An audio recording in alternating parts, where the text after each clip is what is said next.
Chapter 521, Cruel Reality. Upon returning to the group, Kai said, "All right, I've taken care of everything. All we need to do is to head straight to our enemies and eliminate them." "Who's our first target? Are we just going to eliminate every single person that comes at us?" Michelle asked. Kai thought for a moment and answered, "Katsuragi Akagi will be our priority, but we will eliminate all the core members we meet during our way there. But I guess it's better to kill those who are separated first. Anyway, I will lead the way later." "Roger that," Michelle nodded. "All right, I will give you a bit of surprise later, but for now, let's do this." Kai smiled and summoned another teleportation magic. Michelle, Tasha, Sophia, Ayaka, and Felice made serious expressions as they prepared themselves. Katsuragi family mansion. "Hey, how long do you think this war will last?" a middle-aged man asked while sitting on a couch, looking at the beautiful full moon through the window of his room. Next to him was a young female in her late 20s. Her appearance was alluring, and she wore revealing clothes that emphasized her curves, making them more appealing. She replied with a seductive tone, "I am fine as long as I'm with you." Look at you. You are the eldest daughter of the Akazawa family, the only family that ruled the entirety of Sendai. But now you are nothing more than a slut trying to seduce me." The middle-aged man snorted. "Please don't say something like that." She didn't have a change of expression when she heard that insult. She had no other way. To keep her family safe, she had to sacrifice her own life to please an elder of the Katsuragi family, ensuring her kin wouldn't be destroyed by them. There were several others who had done this as well. A stark contrast to the Yajima family. All the people knew about the Yajima family's disappearance. It was very mysterious, as they all disappeared in a single night without any sign of battle. When other families investigated their mansion, they found nothing other than the servants who were also clueless about their disappearance. After that, they heard about the Katsuragi family's power. Katsuragi Akagi, the head of the family, stated that the Yajima family had betrayed United Asia because they sided with Kai Kata. Hence, they removed them from existence and scared all other families by saying it was their trump card. Because of Kai Kata's reputation in the US base, they obviously understood why the Katsuragi family decided to use this trump card. At the same time, the Yajima family couldn't contact the outside world for the time being because they took refugees in Oni village. What made others believe it was Yajima Haruko who kept sniffing their plans. They all thought she wanted to have her revenge against the Katsuragi family by giving information to Kai Kata about their cruelty. Unfortunately, Kai didn't do anything when he visited United Asia. Katsuragi Akagi took advantage of that situation and overturned the entire situation, making them believe they had enough power to eliminate them. All families decided to submit to them because they couldn't afford to have their families destroyed, and she was chosen to be married to an old man like this in order to maintain the safety of the family. There were many other females and males like this, and they were treated so badly that some of them decided to commit suicide. The only way to stop that kind of treatment was to seduce them and make them feel good. That was the only thing they could do at the moment, hoping the war would stop soon. However, this soon changed when the door was slammed open and two figures came inside the room. "Who are you guys?" The middle-aged man stood up and looked at the two masked people. The first one had a spear while the other one held a sword in his hand. They didn't reply to him as the female thrust her spear at his throat. The middle-aged man quickly summoned a barrier to protect himself, albeit he underestimated how much power contained in that thrust. What? It's too strong." The middle-aged man was pushed back and stumbled, falling on his back. After that, the masked man swiftly sliced his neck and killed him. The female widened her eyes as her body began to shake. Surprisingly, she didn't shout and stared at them quietly before saying, "Who are you guys? Are you here to claim my life too? No, please kill me." They saw her expression that became distorted, as if she had given up on her life. Still, they never expected to find someone who wanted to die in this place. The masked man, Kai, thought for a moment.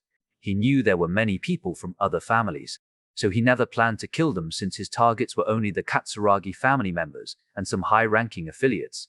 People like her were just victims of this cruel war. The spear user, Ayaka, looked at Kai without saying anything. After careful consideration, Kai checked her body with his ears to ensure no device in her dress and said, You have given up on your life. However, you are not my target. If you wish to die." He stopped and tossed a blade he took from another person when infiltrating this mansion. "I shall lend you this blade. Choose for yourself whether you want to die or live." No matter how secretively they operated, the Katsuragi family would soon discover their infiltration. Hence, Kai lent her that blade before using his teleportation magic to send her away, along with all the others they had rescued from that horrible place. Without any more pressure from the Katsuragi family, she would face the real trial, whether she truly wanted to stay alive or not. Seeing the magic circle, she closed her eyes with a pale face. After sending her, Kai looked at Ayaka and nodded, planning to regroup with the others who killed another 3 people while restraining the rest for Kai to send away after, making sure no device could be used to inform the Katsuragi family. Because of her strength, Sophia paired up with Felice as she froze the bad people, while Felice restrained the other with her telekinesis. Michelle and Tasha did the same, and the situation progressed very quickly. Within 20 minutes, they had eliminated 10 out of 121 targets, so they should be able to finish it in 3 hours, because half of them were those who fought in the front line and gathered in one place. The group continued its operation.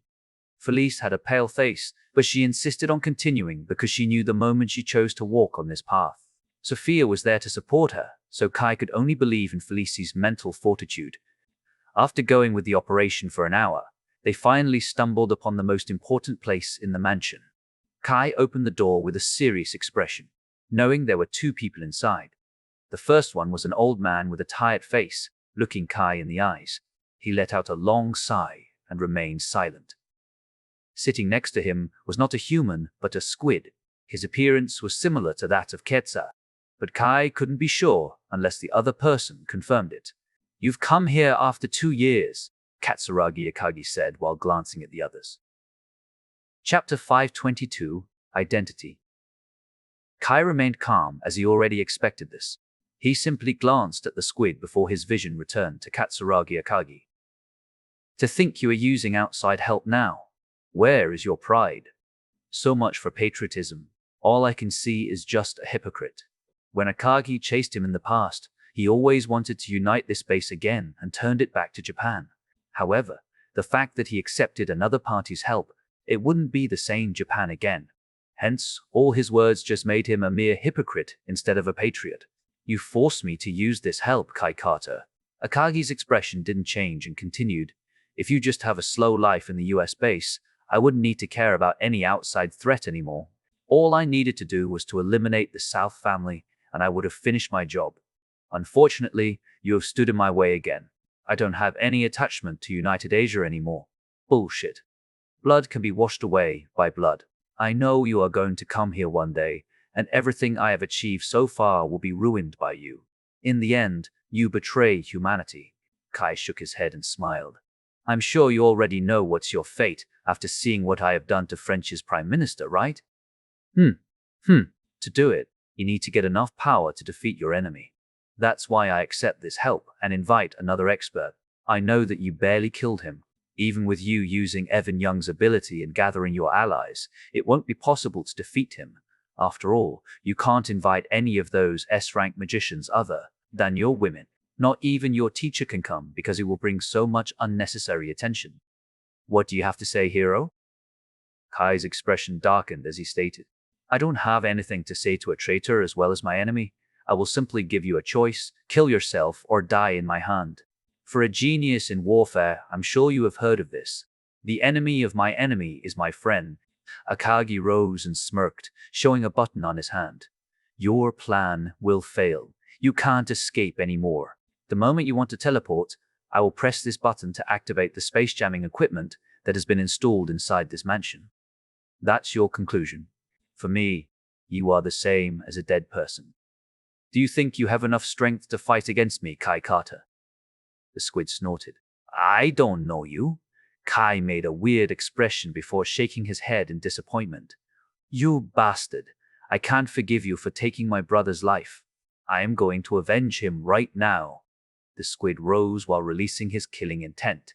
"Oh, if the EU base didn't take his corpse, I would have made him into a cuisine." Kai sneered, ignoring the squid's feeling.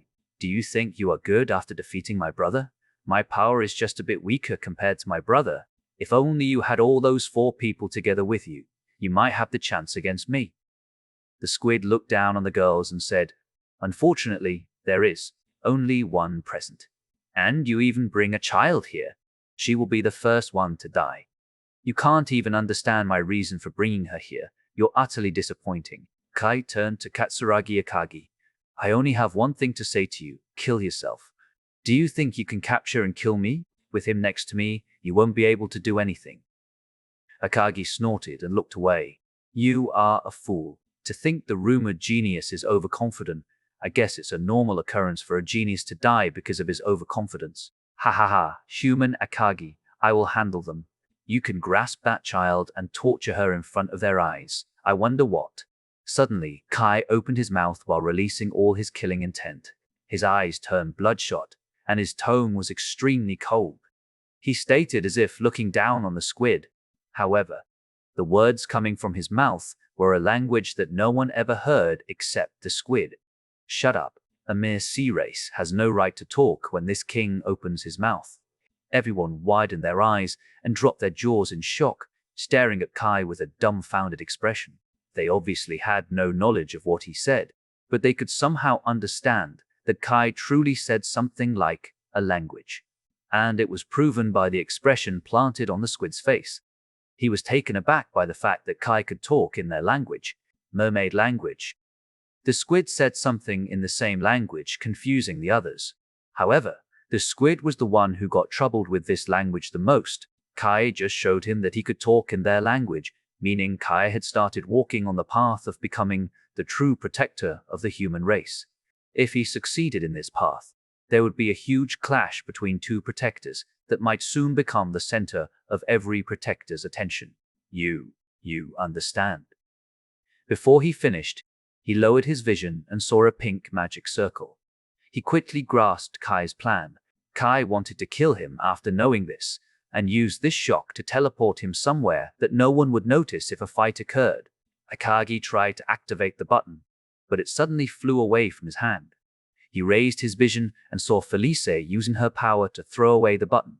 You! The squid shouted before all the people in this room disappeared without a trace. They arrived at the bottom of a mountain. It was flat ground, so it should be perfect for a fight. As soon as he recovered, the squid shouted in human language, You have. Shut up. I don't care what you are saying. You want to massacre my kin, I won't allow it. Kai released his killing intent once again while releasing his power. The squid stopped for a moment after noticing the amount of Kai's magic power. If this was the same Kai when he fought his brother, he could confidently claim his magic power wasn't on par with them. However, Tasha had given back the magic power for this mission, so the current magic power emanating from his body was enough to acknowledge Kai as someone who had the same amount of magic power as an SS rank magical beast. If he developed a bit more, he might reach their top levels. Within a few years, Kai might achieve the realm of protector, and this was something that needed to be prevented at all costs. My king needs to know about this. Retreat will be my top priority. He stopped when he sensed another presence coming to this place. The magic power emanating from this guy far surpassed Kai's. No, it was close to their own king. The squid turned around and shouted instinctively, Why is your excellency here? Ignoring his statement, the middle-aged man put on a gentle smile as his eyes intertwined with Kai's. He walked a bit while saying with an annoyed tone, This is truly a rather unpleasant invitation. Don't you agree, Kaikata? To think you are trying to bring your party in front of my doorstep. Kai's expression was grave, and his tone was serene. I apologize, but I need to do this, Ishii. Chapter 523. Ishii. I apologize, but I need to do this, Ishii. Everyone, especially the squid, looked at the newcomer and were astounded. Ishii ignored their reactions and glared at Kai, releasing a bit of his killing intent. Kai Kata. I have some respect for you, but I hope you can give me some respect for my territory. Kai closed his eyes and nodded. I understand. However, I have come here for several reasons. Several reasons? Ishii furrowed his eyebrows. Tell me. If this is not important, I shall expel all those humans and have nothing to do with you anymore. I know. Kai snapped his finger and covered his team with the sound insulation room. Although the girls didn't understand his intention, he wasn't someone who did something meaningless, so they believed in him and waited for him to finish this matter. Yes. First of all, the war is going to happen soon. I want to know your stance in this war. What? War? It's not a war. It's the annihilation of the human race, the squid shouted. Veins bulged on Ishii's forehead as his eyes flashed. Everyone got a chill down their spine the moment they saw his eyes shining. Ishii waved his hand and pointed his palm to the squid. Suddenly, the ground cracked and turned into a huge crater with the squid's body crushed on the ground. The crater reached as far as 50 meters in diameter, engulfing all people, including Ishii in this place. A mere slave dares to interrupt the discussion between two protectors. Know your position. Ishii glared at the squid, who almost got flattened to death. Everyone's attention was grabbed by the result of a single wave of his hand. Even Kai fell silent, knowing this was Ishii's power. The power came from a full-fledged protector. What is this power? Katsuragi Akagi was covered in a cold sweat, never expecting to encounter this kind of power. This power was beyond his imagination. If it took him a slight movement to crush this strong person, he might be able to destroy the base in one swoop, and to think Kai knew someone like him. Akagi couldn't imagine Kai's identity, especially since he managed to gain the respect of such a powerful person. However, he soon noticed the horns above Ishii's head that seemed to be not from a human. He never saw an animal with that kind of horn, so he wondered if Ishii was also a zodiac like Kai.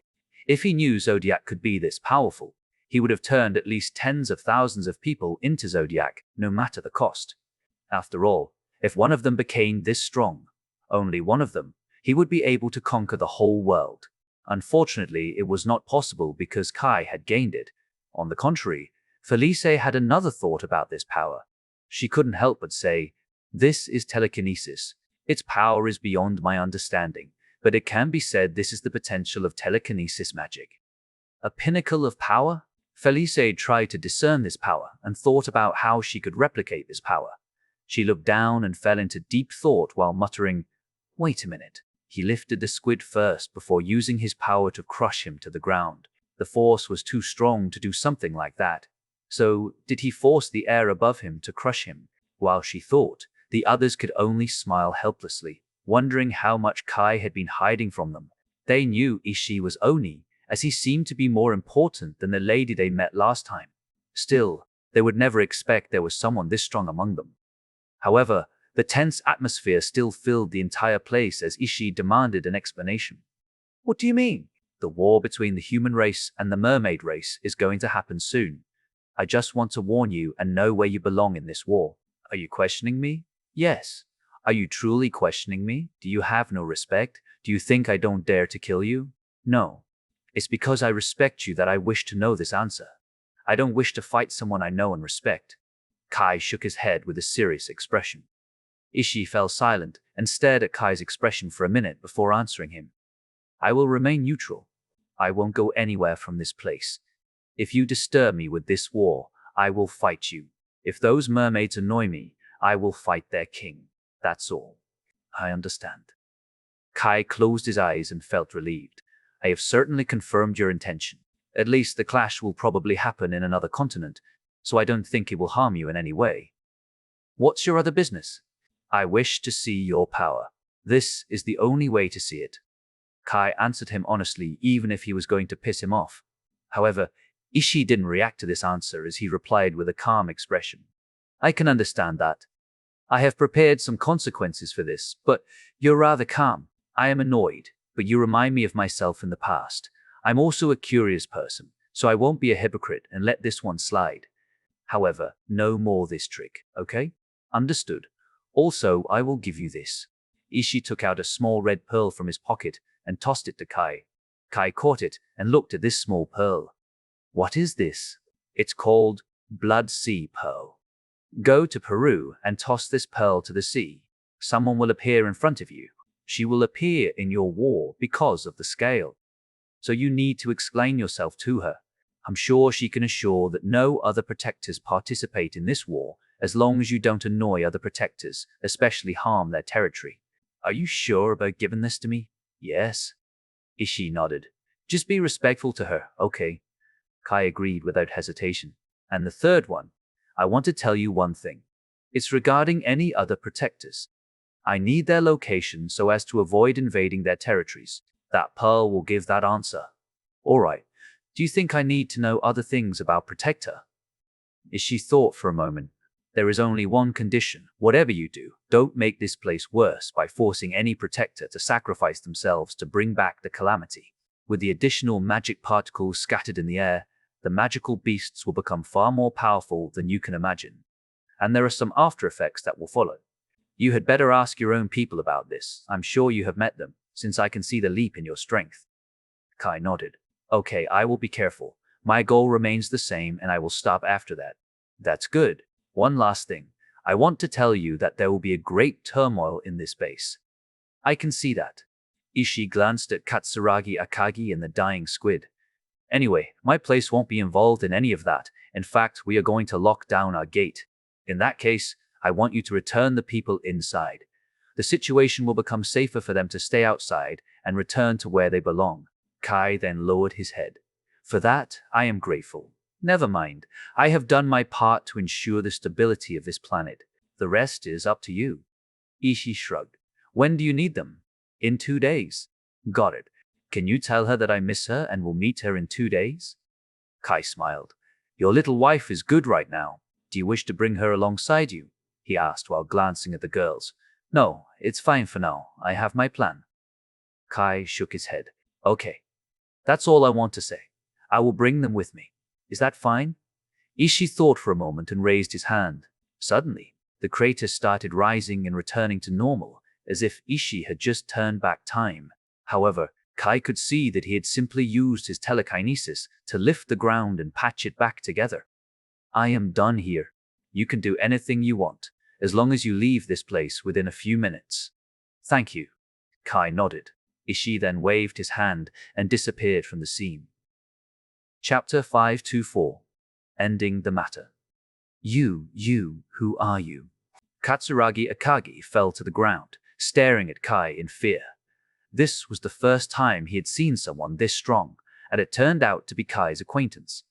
He heard everything they talked about, and understood that Kai would also have this kind of power in the future. Hearing it alone already sent a shiver down his spine. He regretted the fact he didn't chase him in the past to make sure he didn't survive. On the contrary, Kai walked to Akagi with an aloof expression. His tone was cold and filled with killing intent. Your king. There wasn't a single lie in his mouth, but Kai just brutally murdered Akagi with words alone. Katsuragi Akagi tried to swallow his fear and stood up. I am the head of the Katsuragi family, Katsuragi Akagi. I am still an A-rank magician. He formed a water ball on his hand. I can still. Before he finished, both his hands were already severed by Kai, who didn't even change his expression. Kai snorted. Old man, when was the last time you fought someone? Your 20s.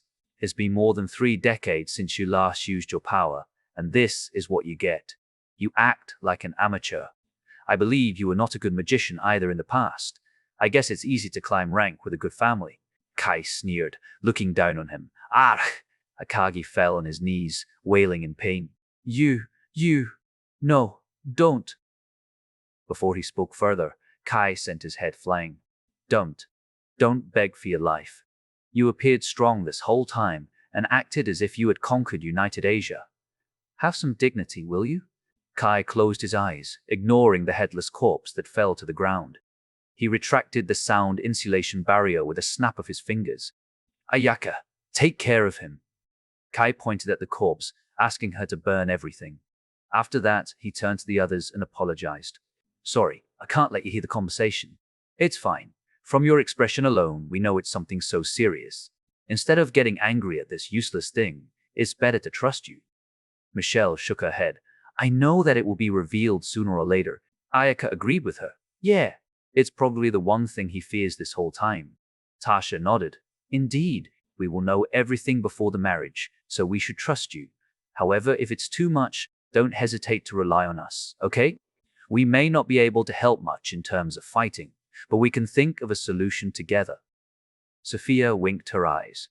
Michelle, Ayaka, and Tasha dropped their jaws and stared at Sophia with dumbfounded expressions. What? Sophia tilted her head in confusion. Sophia has grown up. Michelle nodded, as if she was her mother. What the hell? Sophia's eyebrows twitched. She glared at Michelle, only to hear Tasha saying, That's right. She is usually seducing him. I guess giving her some security allows her to mature. It's the right choice then. Ayaka glanced at Sophia. Either way, it's not like another one will be hurt. You three, Kai shook his head and tried to close Felice's ears. There's a kid here. Big brother, I am not a kid anymore. Felice pouted. They laughed for a while before Michelle asked, So, what will we do after this? Clean up the Katsuragi family and destroy one of their bases to push them back. The chaos should be enough to stop their invasion and create a civil war. They won't be as big as their current state, and Hokkaido will be split into a few pieces as new factions will emerge right and left, Kai explained. That's good then. Michelle glanced at Ayaka. Is that all right with you, Ayaka? Knowing that my grandfather is still alive, the only grudge I have is that escape. Hence, this is enough for revenge. Ayaka shook her head. Besides, I would rather focus on my current life in the US base with my family and Kai, instead of lamenting over this useless grudge. It's not like they can do anything to us anymore. Kai smiled and added, Also, I will let you solve one more thing. What do you mean? Ayaka tilted her head in confusion. A few minutes later, Ayaka arrived in front of a giant wooden gate.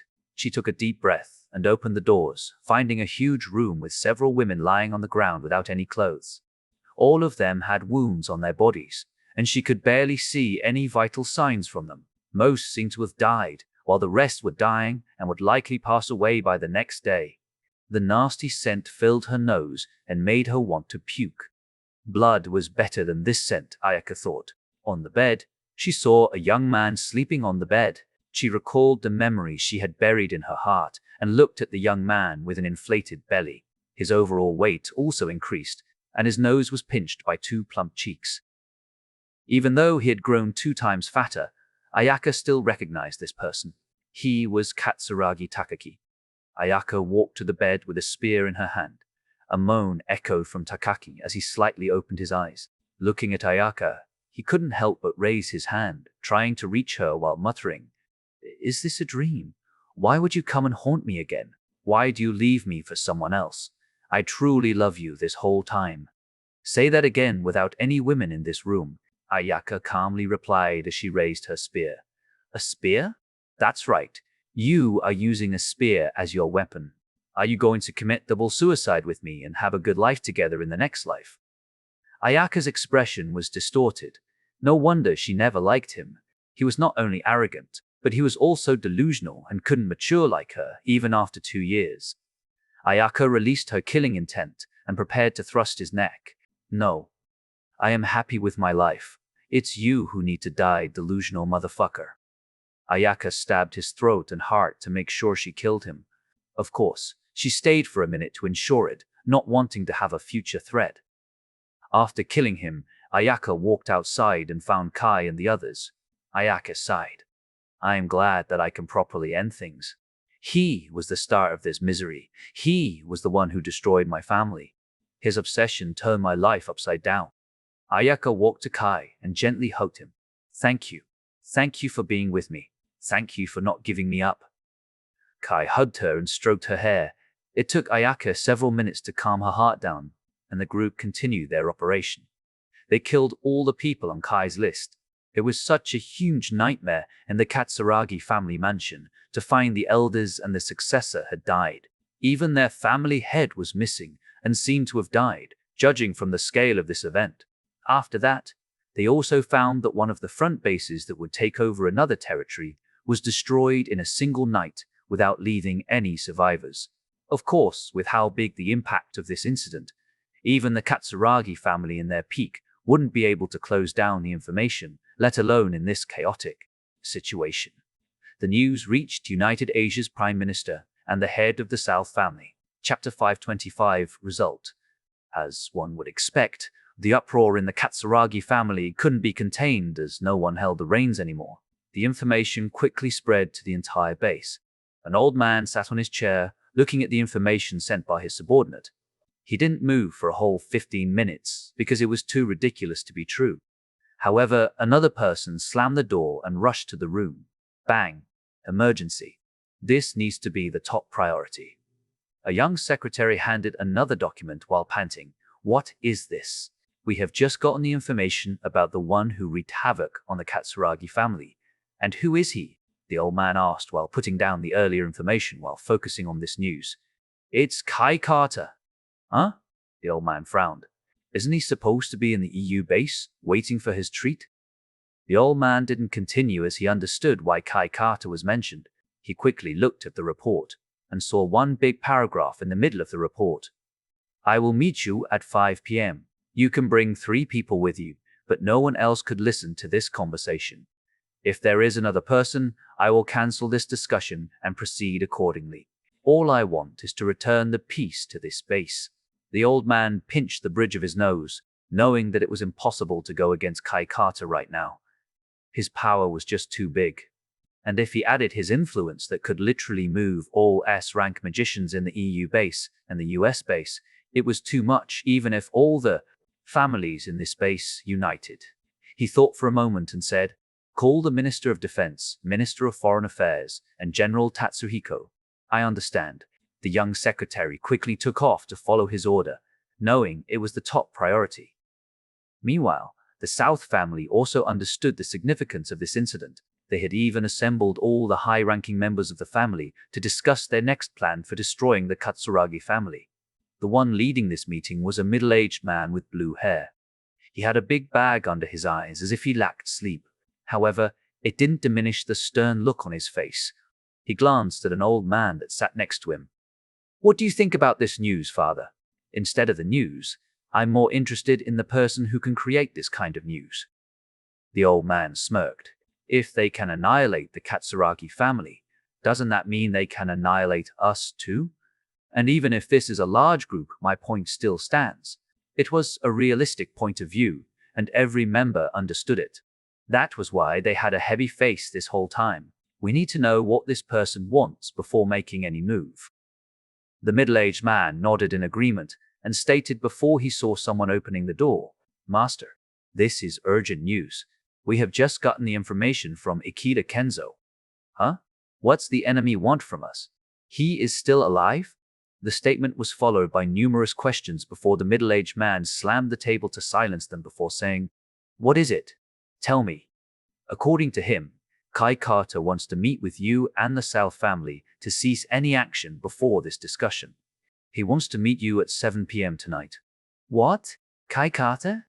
Are you sure about this? I see. The old man closed his eyes, pondering. Kai Carter was the biggest enigma in this entire process, and if he were the one behind this incident, the situation might have an unexpected turn. The middle-aged man narrowed his eyes and glanced at the old man, understanding the situation. Kai Carter might not move alone, and there was also this new ranking that glorified Kai Carter even more. Without a proper judgment on his ability, they had no idea Kai's current strength. Hence, the middle-aged man stated, I have decided. All personnel are to remain standing by. Anyone who moves will be decided by the highest family law. If it's someone else, we may be able to make a small move, but Kai Carter is different. If we are too careless, there may be a war between this family and 2 bases. At the same time, he alone may have enough power to eliminate us, like how he has done it to the Katsuragi family. Understood? After listening to that simple explanation, all of them thought it was understandable. There was even a video of him cutting multiple houses in a single strike.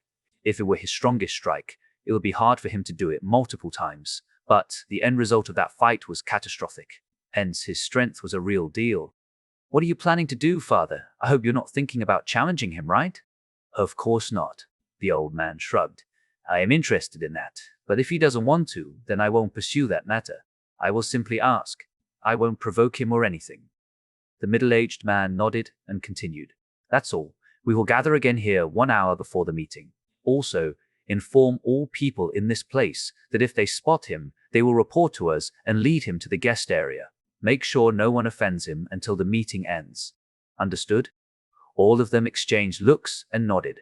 Of course, this kind of effect didn't influence only the government and the South family. It was literally all the families under the Katsuragi family. Because of Kai's deed in releasing all the hostages, everyone could somehow understand the situation of the Katsuragi family. They wished to revolt against them. But then, Ikeda Kenzo started spreading the news about the mysterious person that annihilated them.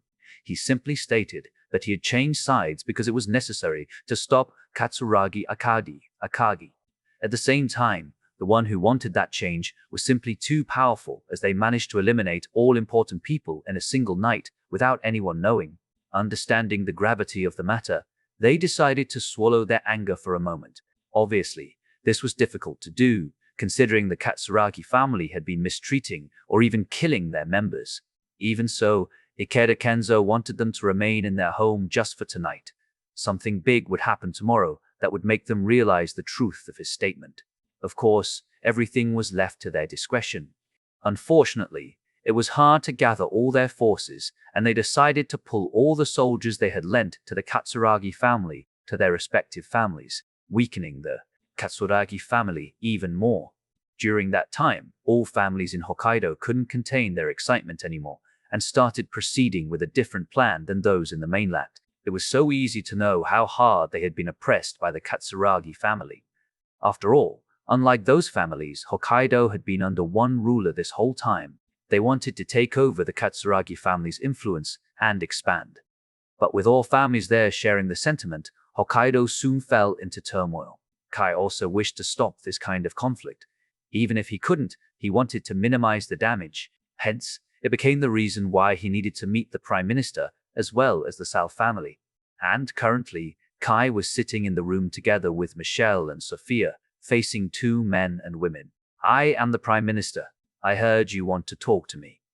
Chapter 526, Solution. I am the Prime Minister.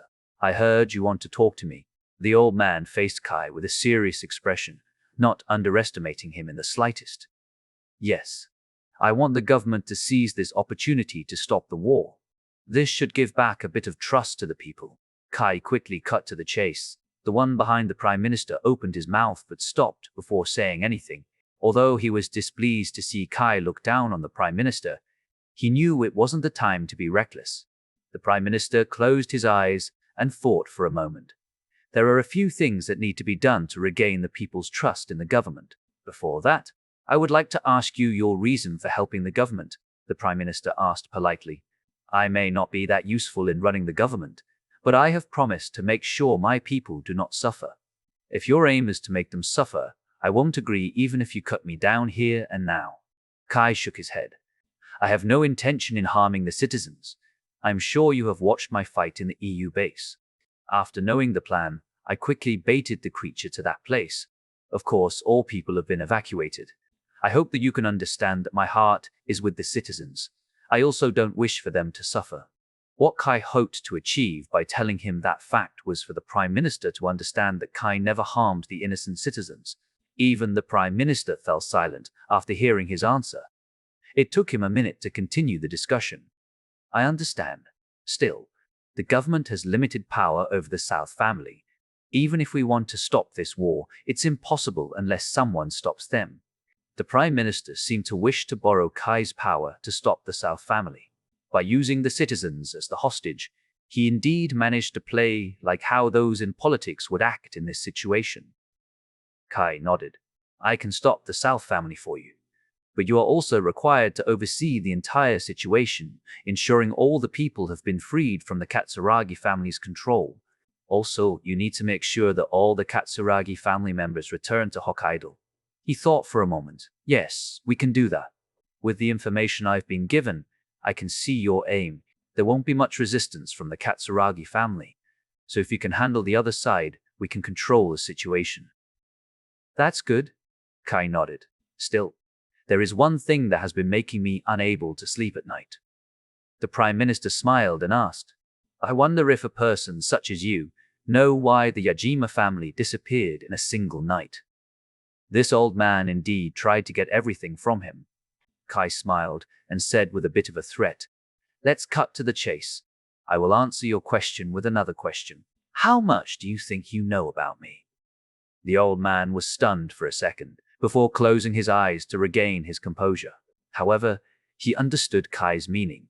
Kai wanted to show off his power, including the fact that he could make 2 new S-rank magicians if he wanted. No, Sophia and Roslyn were the new SS-rank magicians. It was even more tremendous for them. Even Ikeda Kenzo didn't have the confidence to become an SS-rank magician, signifying the fear of this achievement. There is always something that can't be asked, right? Kai squinted his eyes, pressuring the Prime Minister. Are you thinking of challenging the whole? The old man that wanted to berate him previously couldn't contain himself anymore and shouted before stopping abruptly. He just couldn't contain his anger and forgot that Kai had enough strength to challenge the entire base for a moment. I apologize for his rude behavior. The Prime Minister apologized and bowed his head. It's okay. In any case, I want to tell you that the Yajima family will re-emerge tomorrow or the day after. Kai shook his head. If there is any harm coming to them, it means I am forced to move and revisit this base. The Prime Minister pinched the bridge of his nose.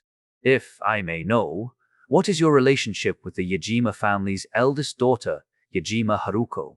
Kai smiled and said with conviction, I am her boyfriend. Ha ha ha, the Yajima family is so lucky to have you as their son-in-law. The Prime Minister tried to act calm and laughed. That's all I want to say. Kai shook his head. This problem will be solved within 2 days. It's up to you whether you can seize this chance or not. I perfectly understand. Suddenly, a smile appeared on Kai's face as he raised his tone. Now that I have done you a favor, don't you think you should give me something? What? The Prime Minister widened his eyes, never expecting Kai to be asking something. It's not that big of a deal. Kai shrugged. May I know what it is? Kai smiled mysteriously. 1 hour after the first discussion, Kai had arrived at the South family's castle. Guided by the maids, Kai walked across this stupidly humongous castle, wondering whether they would arrive within a few minutes. Luckily, the meeting room seemed to be not that far from the entrance as they arrived after walking for 2 minutes. The maids opened the giant gate that separated them from the people inside the meeting room, showing a total of 20 people sitting in the room. When they sensed Kai's presence, they quickly stopped whatever they were doing and looked at him, not wanting to miss any single detail. Still, the most noticeable ones were the 2 people who stood side by side on the opposite side. Seeing Kai entering the meeting room, the middle-aged man rose and greeted them politely. Nice to meet you. I am the South family's family head. My name is a bit hard to pronounce for you, so you can call me David. Because Kai had recognized his father, David continued his introduction. Next to me is the previous head of this family. You can call him Eric.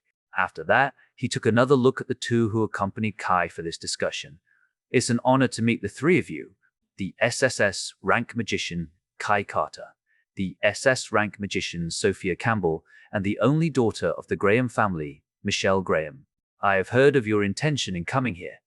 Since you wish to talk to us, please sit down. We can discuss whether the South family will stop their advance or not here and now, David stated with a serious expression. Kai didn't reply to him. Instead, he looked at the old man who suddenly rose from his seat and walked to him. As if understanding his intention, Kai also walked toward without a change of expression. I am curious about your strength. The old man smiled and stopped before him. Their eyes intertwined, but neither of them backed down. The old man raised his hand before a female's hand grabbed his arm. The old man glanced to the side, finding Sophia. Her expression was cold. The temperature dropped as Sophia said with killing intent. You shouldn't make a move. We aren't here to fight. But if a fight is what you want, we can give you and wipe out this family. Chapter 527, Settling the Rest. Oh, scary. The old man smiled and teased her. Then, what if this old man doesn't comply? He suddenly raised his hand, as if he wanted to attack Kai. Sophia didn't let him go anymore and used her magic, Frozen World. In an instant, the floor was covered with ice, and the old man was frozen in an instant. What did you do? The middle-aged man rose from his chair, never expecting that Sophia's strength was this powerful. Unexpectedly, the ice that froze him started to crack before the old man broke free from the ice and stepped back, panting. He felt the chilling sensation that tried to freeze his organs and blood. If it were an A-rank magician, they would have died from that technique alone. Even he might suffer irreplaceable injury if he stayed for a bit longer inside the ice. And a girl this powerful was created by Kai and chose to follow him. No wonder Theo was an SSS rank magician. I give up. I apologize if I offend you, but there is one absolute rule in this family. The strongest rule is this family, you see. If there's another S-rank magician among these guys behind me, my son will need to step down. The old man smiled, explaining the reason for his action. Anyway, you can call me Eric. Even so, I can't certainly let go of such an action. I wonder, what do you want to even pull such a thing? That sloppy rule is nothing but a mere reason for you to do it, right? Kai made a smirk as if he understood the old man, as expected from an SSS rank magician. That's right. However, I didn't lie about the rule. It was indeed the reason for my action, but that wasn't all. Eric sighed and said, I wish to see how strong you truly are, and it seems I am not even qualified to know your strength. Kai closed his eyes for a moment and said, I don't care about your circumstances, but just make sure you think carefully before you act. Haha. Now this old man is being lectured by someone a sixth of his age. Eric laughed as if he didn't care about it. Sure, I will be careful. Anyway, I have made my point clear before coming here. I want the South family to stop the war right now. That's possible, but we also have our reasons. My grandson George happened to be your classmate, right? Do you think I, his grandfather, can just let go of this grudge? The Katsuragi family needs to pay the price. I can understand it. If I were you, I would have wiped them out. Kai nodded in understanding. Right? I'm sure you can understand our reason. But I was also in the midst of that situation. I even needed to kill 3 assassins coming after me in that activity. Despite facing Katsuragi Takaki, who should be his peers, George died. Can't you see the difference? I survived because I was strong. Shouldn't you blame yourself for not even thinking about this? What's about your information network? I would have fired all those people, said Kai with an extremely cold tone. Eric's body shook. He thought Kai was an anomaly, but he seemed to have underestimated him once again. They all clearly remembered that Kai needed to cross the Asia continent to arrive at Alaska before being rescued by the Graham family. They had faced countless life and death situations in that journey alone, yet George couldn't even survive the first one. For someone coming from a family that respected the strong, he surely did not qualify. Eric thought for a moment and glanced at his son. From his expression alone, David seemed to be handing all the decisions to his hand. After contemplating for a while, Eric let out a long sigh. It seems there's no need for negotiation. We will comply with your request. All our soldiers will be recalled here. But because we need to see the situation again, some of them will remain standing by to get more information. If the Katsuragi family indeed starts declining because of what you have done, I can promise you that my South family won't make any move. Theo nodded, satisfied. It was obviously impossible to threaten them to recall all their soldiers because it was the same as them lowering their proud heads before Theo. Although Theo had a good reputation, it was hard for a family that had been prideful for so long to do something like this. The solution he arrived at with the help of Marcia was to give them some face after pressuring them with the worst possible option. This way, their condition wouldn't be that significant. That's enough for me. Kai nodded. Since we have come to an agreement, I don't think it's appropriate for me to stay here any longer. Kai snapped his fingers, creating the teleportation magic circle. Before going, Kai said, Say, if I give you the chance to see the real power at the cost of many lives, do you think you will take that offer? What did? Eric opened his mouth in surprise, but Kai had disappeared together with Michelle and Sophia. They had returned back to the hotel where Kudo Taru was staying. Felice, Ayaka, and Tasha were accompanying him to make sure he wasn't lonely. However, Kai returned just to drop Michelle and Sophia off before making another trip to the Oni village. With just standing a minute, a female figure emerged from thin air, meeting Kai. Greeting, Your Excellency. Mia greeted Kai politely with Oni language. It's fine to talk to me like usual, Mia. Kai smiled. That's something I can't do. Mia shook her head. Now that you have become the true protector, this is something I need to do. Kai scratched the back of his head, feeling awkward. In any case, here they come. Mia smiled and turned to the side as a bunch of people began to appear out of nowhere. It was the first time they stepped outside again, so they were quite surprised and savored the feeling. Unfortunately for them, Mia quickly used her mind magic to erase the location of their Oni village so no one would know anything about them. At the same time, Kai walked forward before finding a young girl leaping at him. Haruko hugged him tightly. It's been a while. I hope you are doing okay. I am feeling fantastic right now. Haruko smiled. Unfortunately, the reunion was short because Mia had finished erasing their memories and it was Haruko's turn. May I? Mia asked politely. Kai nodded and smiled at Haruko, who seemed to understand that there was a need for this. She looked at Mia and smiled. Thank you for everything. You're welcome. Haruko became the same as the others as her eyes lost their light. Your Majesty, their memories have been wiped out. It's best to carry them back as they will recover within 2 minutes. Kai nodded. Thank you, Mia. I am honored to hear it. Also, give my thanks to Ishii. And an apology, I guess. I will tell my father without fail. Then, it's time for us to go. Kai waved his hand and pulled Haruko to his embrace before creating a giant teleportation circle and transported them to their previous home. Haruko soon recovered and called his name while the others were uttering their confusion. We will have a long talk after this. Kai made a gentle smile as if he understood the current priority. Haruko made the biggest smile she ever had for the first time in her life. Yes. Chapter 528. Departure. After explaining what had happened to Haruko's family, Kai proceeded to another important talk with her parents. He asked her hand of marriage and told them the circumstances. Knowing that he was her childhood sweetheart and someone who had enough strength to protect her, they finally let her go, wishing Kai and Haruko a happy life. Unfortunately, Kai could only promise them the marriage for the time being, but he was going to make it a reality as soon as possible. The parents didn't really care about the date because they knew Kai was someone who held his promise, so they chose to believe in him and asked him to inform them a month before it happened so they could make some preparations. They also apologized for what they did, which was denied by Kai because he knew what they did was to protect Haruko. In the end, they had dinner together since Kai also told them he would be spending a night here before returning the next day. After the discussion, Haruko dragged him to her room.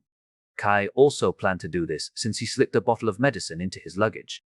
A few hours later, on the bed, Kai was staring at the ceiling, thinking about something. Haruko rolled once and looked into his eyes. What are you thinking?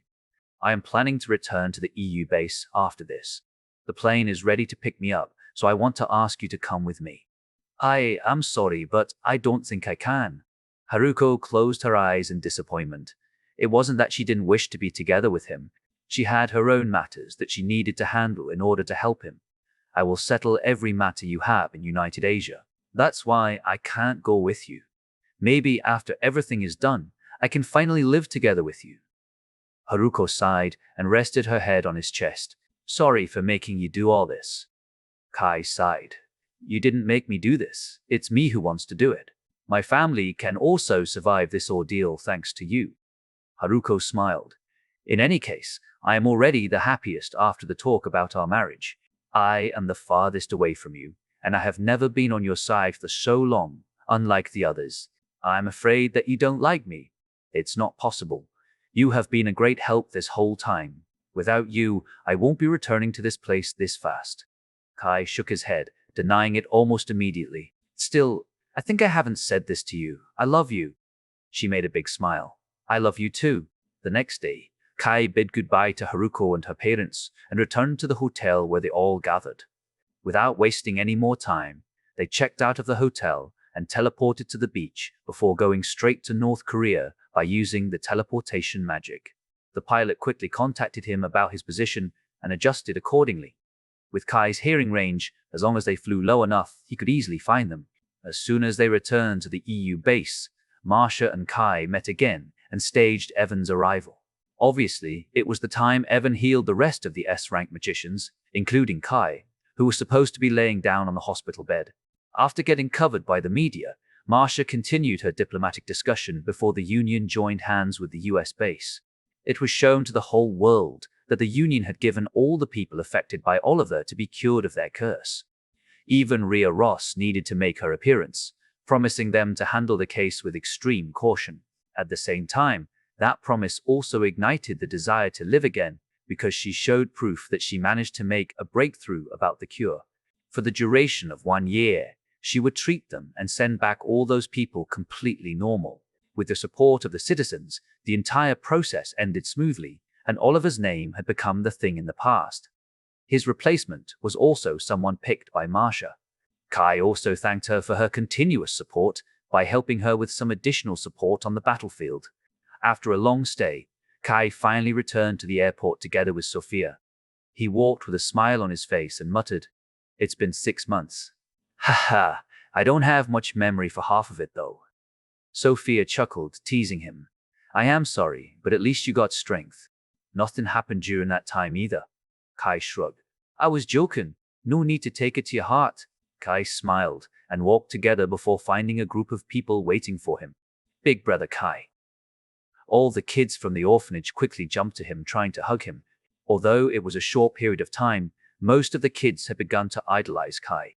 Not only his strength, but his kindness had melted their hearts after all. Kai greeted the kids with a warm smile, hugging them one by one. After that, Marcia and her butler came to him. "Thank you for the help this whole time. The Union has become clear right now. Although it's impossible to deal with all the corruption inside, we are happy to eliminate the potential threat to humanity." She smiled. "It was my problem to begin with." Kai shrugged. "I'm glad that I don't need to worry about United Asia and this base in the future. Haha, if you need my help, just call me. I will try to do it for you, of course with some compensation." She chuckled. "You never forgot that last part." Kai laughed and shook her hands. After that, he bid goodbye to Rena and Lisa. Lisa was thankful for the opportunity to settle a few things with Evan, while Rena thanked Kai for all the things he had done for the base. Arnold and Rosalind also saw him off without many words, because they had been saying their thanks since they accompanied him most of the time. Still, there was one problem. Jules truly came. "Please take care of my daughter." Bastien shook his hand. "Yes, I will do my best. My daughter must have been annoying you at the start, so I apologize for her behavior back then. It's a thing in the past. People can grow." Kai chuckled. "Mother!" Sophia pouted and looked away before seeing Jules's expression. "I wonder what will happen when grandfather meets with Sir Nathan and Sir Taru. Don't give him the idea." Kai quickly stopped her helplessly, before knowing that Jules would certainly do that from his expression alone. "Look, his expression tells you that it's a good idea. It's going to be a mess." Ha ha ha. All of them laughed. Last but not least, Kai met Felice alone. "Felice, will you be okay alone?" "Of course. I am going to prove to you that I am worthy of being your student." Felice pumped her chest proudly. "I have several tasks to do, so you will be surprised after another 6 months. I am looking forward to it." Kai patted her head for a while before finally leaving together with Sophia. While waving their hands, the pair finally entered the gate and departed. Chapter 5029. Arrival. As soon as he returned to the US base, Kai saw many people coming to greet him. Because of how grand the reception was, Devane and Leah were surprisingly able to locate Kai and quickly sneak inside the plane using teleportation magic. "My king." Devane and Leah greeted him with a bow. Sophia was taken aback by their appearance, as she never imagined there were people coming for Kai. "So, you two have come, or probably you have stayed here for a few days?" Kai asked. "We have been here several times to experience this world, so as to assimilate ourselves better when needed, especially for information gathering," Leah answered. "I see." Kai nodded. "I can understand that. May we know how we should proceed?" Kai thought for a moment and said, "How about staying in my house?" But what? Leah and Devane opened their mouths in surprise. Leah hurriedly asked for the confirmation. "Are you sure, my king?" "I am afraid this will bring a great inconvenience for you and your family. We are not qualified to do this. And also, stop calling me with that title. Just call me by my name like how others call me."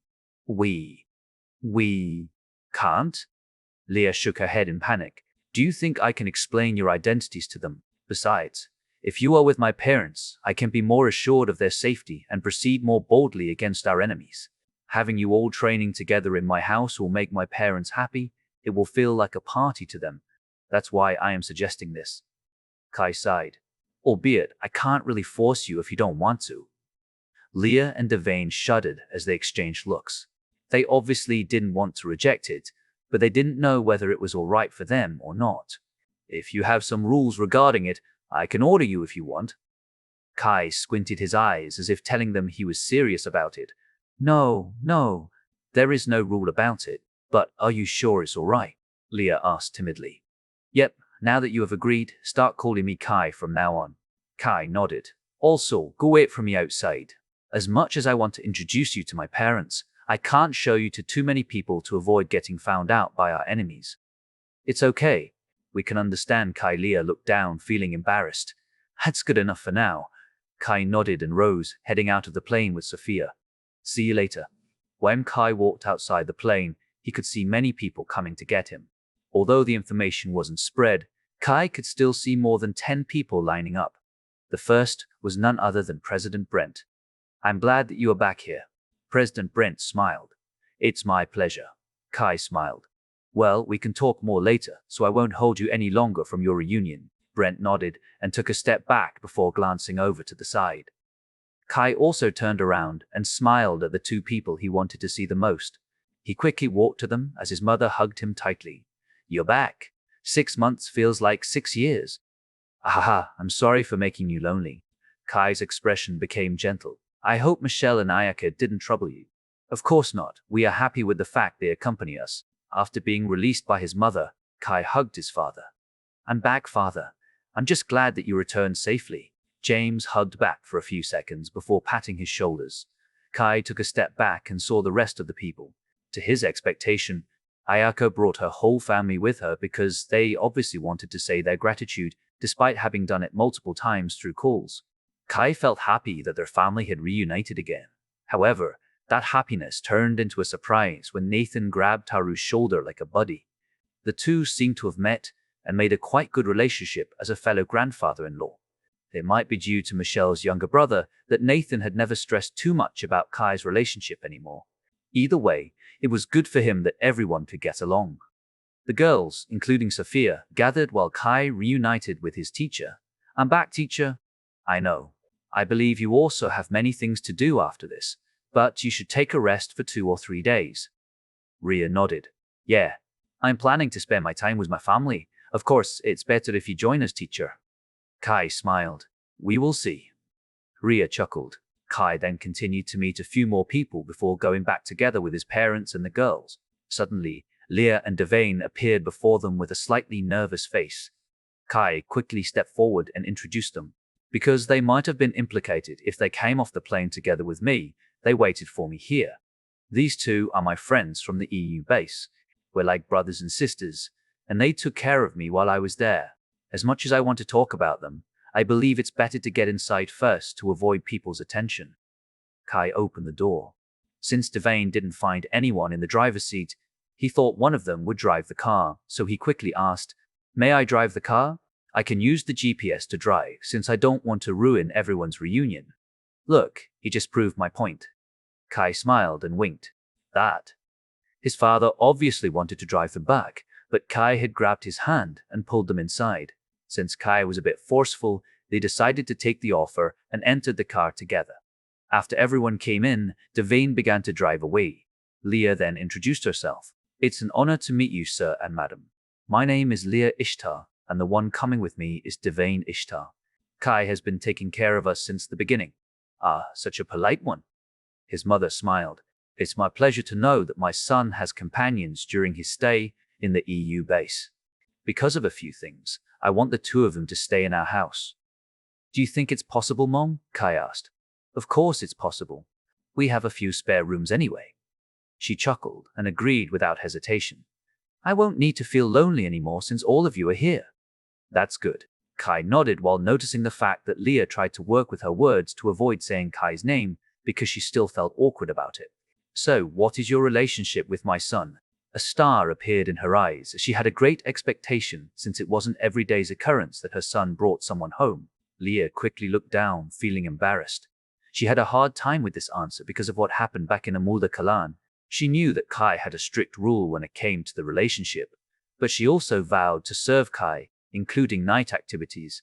Lying would be the best option, but she truly wanted Kai to answer this because of the importance of this question, albeit his mother didn't wait for anyone's answer because Leah's action alone already struck her heart.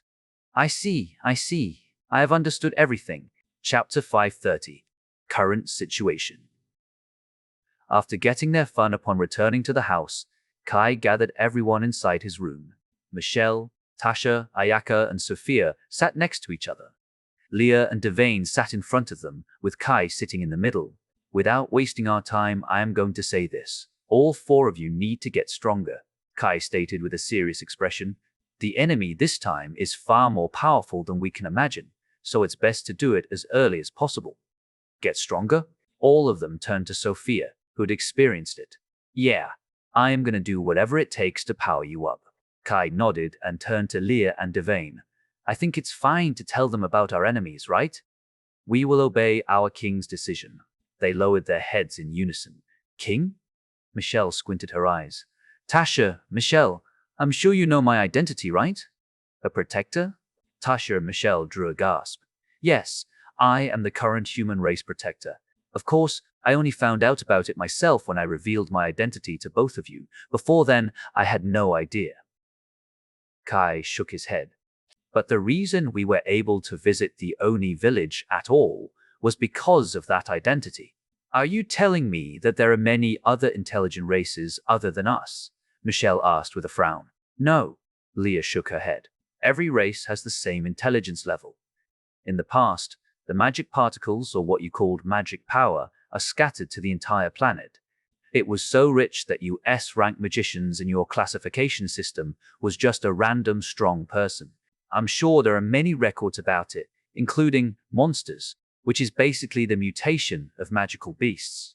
However, because of the continuous usage of the magic particles, all races gradually exhausted the magic particles, and our power gradually became weaker. After a long period of time, there were many wars and destruction because of power sovereignty. The races who exhausted their magic particles would soon get invaded because they had no more way to restore their power. Hence, the entire world fell into ruin, and those who survived decided to gather together without having power in their body anymore. They started growing as a colony. Humans, elephants, and other races adjusted themselves to the new environments. Most of the evolution process had been explained in the basic history, so I won't explain about it. At that time, humanity managed to become sovereign with their technology, ruling over many races, or what you called ancient technologies. We had no record when that happened, but there was another catastrophe, the same one as the one you recently experienced. The purpose of this incident was to stop humans from ruling the entire world. So many protectors were born after that. This planet became chaotic once again, until finally, the king of Uruk, Gilgamesh, decided to sacrifice his life to kill those who wanted to destroy humanity. Those people resided in the bottom of the ocean and once resurfaced with the name as Atlantis, and they have been aiming at us for several thousand years. For example, there was another one that destroyed ancient civilizations like the Maya tribe or ancient Egypt or other tribes. The only reason you couldn't understand how the humans managed to build such a magnificent thing was due to magic particles. To weaken humanity again, they killed the sovereigns of those tribes that were rumored to be another protector. And after so long, the next generation of humanity protector, or you could call it the king of humanity, has been born, and he is sitting here with us. Leah finished her explanation with a bow to Kai. Kai is humanity's king? Catastrophe? Other races? Ancient civilizations? Leah nodded with a serious expression. Due to how ridiculous it sounds, there's no way humanity can accept it. Hence, we, the last truth seekers, followed King Gilgamesh's order to end this long suffering by destroying the race that wants to destroy our humanity. And Kai is the one? Yes. Now that everything is clean, Leah bowed one more time to four of them. It's my honor to meet you, my queens. Queens? They exchanged looks with a weird expression since they couldn't easily accept such a status. Kai also knew that. So, as to avoid making this room awkward, Kai said, I want to get the strength to go against them. What do you think about our current force? I apologize first, but truth to be told, we stand no chance against them. Leah shook her head helplessly. First of all, the duty of the king is to fight another king. Only you are capable of defeating their protector. We will properly help you, so please rely on us. After that, the Mermaid King still has 10 commandants. The current 5th and 6th fighters have been eliminated, but it's still not enough. From our current situation, Mam Aba can fight their princess, whose strength is only second to their king, on equal ground. If I combine my strength with Devane, we can defeat the number 2. This way, we still need to gather people to defeat the remaining 6. Leah then looked at her brother. My brother can be looking for information around and delay the news of your arrival, so I will be the one teaching everyone here most of the time. Kai thought for a moment. So, there are still 6. What do you think about my teacher? I haven't fought against Her Excellency, nor I have enough information to conclude her current prowess, so I can't say anything regarding her.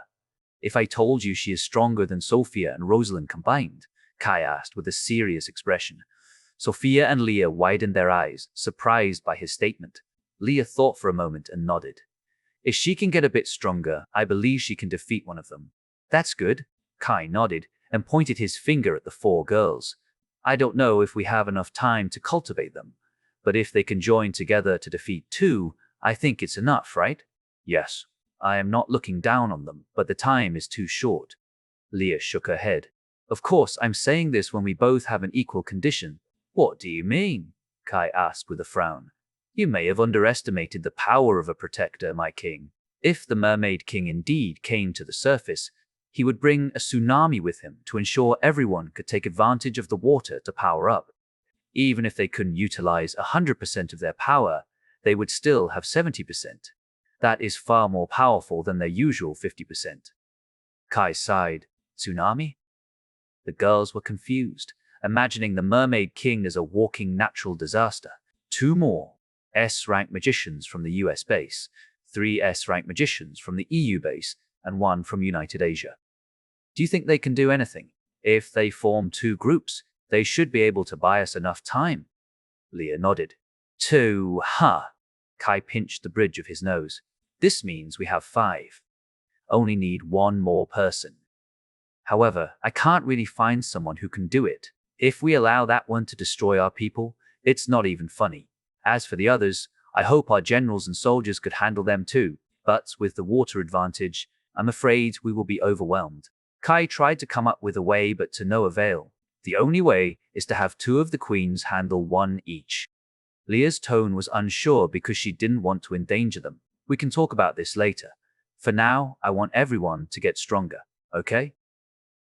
Chapter 531, Eve of Chaos. Surprisingly, everyone felt relieved after hearing the explanation. I see. So that's how it is. And to think you have been fighting alone this whole time. Ayaka bit her lips, regretting her current condition. She was still too weak for Kai to rely on. This is the first time I've heard this, but I think everything makes sense after all the things that have happened around us. Sophia nodded with a serious expression. I don't mind getting stronger. On the one hand, people will think I'm a monster for having that kind of power. On the other hand, I can't really leave my future husband to be called a monster by normal people all by himself, right? Leah and Devane furrowed their eyebrows but remained silent. Despite her words, what she said was right. In the common people's eyes, Kai's power was too monstrous to even be called a human. Leah even added, actually, there were many ways to call a full-fledged protector in the past. Even King Gilgamesh called himself a divine being. Although this sounds a bit rude, parents will leave us first. Then our children will leave us for their own independence. Only our other half will stay by our side for the rest of our lives. Michelle smiled. Who cares about what people think? If this power allows me to stay together with him, I shall accept it without hesitation. Well said. As expected of my number 1 rival. Tasha nodded in agreement before giving a fist bump to Michelle. Anyway, I will ask for permission to leave the army for a while to train myself here. Tasha continued. What do you plan to do? I'm going to convince my teacher first and start preparing other things. I also need to meet another person alone and do something in Chile. He sighed. There are too many things I need to do right now.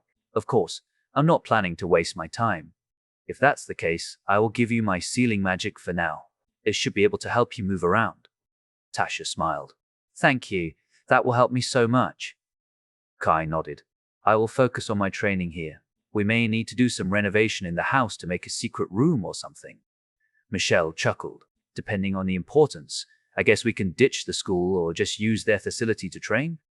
School is good. Ayaka nodded. We can tear down the room and make a spacious room for our training. We can work with the academy for that and ask for some support, probably from the president himself. I agree with her. Sophia nodded and looked at Leah. What do you think about going to school? Every place is fine for me. Leah smiled. That's great. Since your figure is similar to mine, you can use my uniform later. We can stay there for a few months too. Tasha nodded. Devane will be searching for any clue about our enemies, especially whether there is a spy or not, okay? I understand. Devane nodded without hesitation. Please take care of my sister. Sure. Kai made a big smile and gave a thumbs up. Little did he know, the sea race also began to discuss their options. With the Mermaid King sitting on the throne, he looked at the 8 creatures kneeling in front of him. His aura permeated the entire place, as he had a hard time containing his anger. Father? No, Your Majesty. Please refrain from your anger, the mermaid princess said with a timid tone. The king closed his eyes for a moment as the aura coming from his body diminished for a bit. Still, it didn't truly disappear. In that condition, he opened his mouth. So, what do you think we should do? The mermaid princess fell silent as she began to think. I'm afraid Kai Carter's improvement is already beyond our imagination. Hence, it's time for us to make a big move. There are only 8 of us remaining, so it's better to test him to check whether he is already aware of his status. Due to the ancient pact, we can't eliminate a race that doesn't have their protector.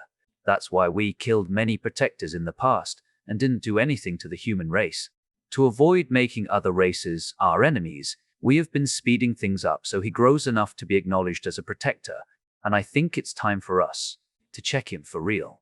If he already has that power, we can focus on our plans. As long as we manage to complete our preparations, we should be able to take action and eliminate all humans on this planet. He thought for a moment and looked at the others. The turtle raised his head and opened his mouth. I agree with the princess's idea. Kai Carter is a mysterious man. His power doesn't rely solely on his strength, but also his brain. Are you telling me I'm dumber than him? The Mermaid King squinted his eyes, releasing a bit of his pressure. The turtle remained calm and shook his head. Of course not.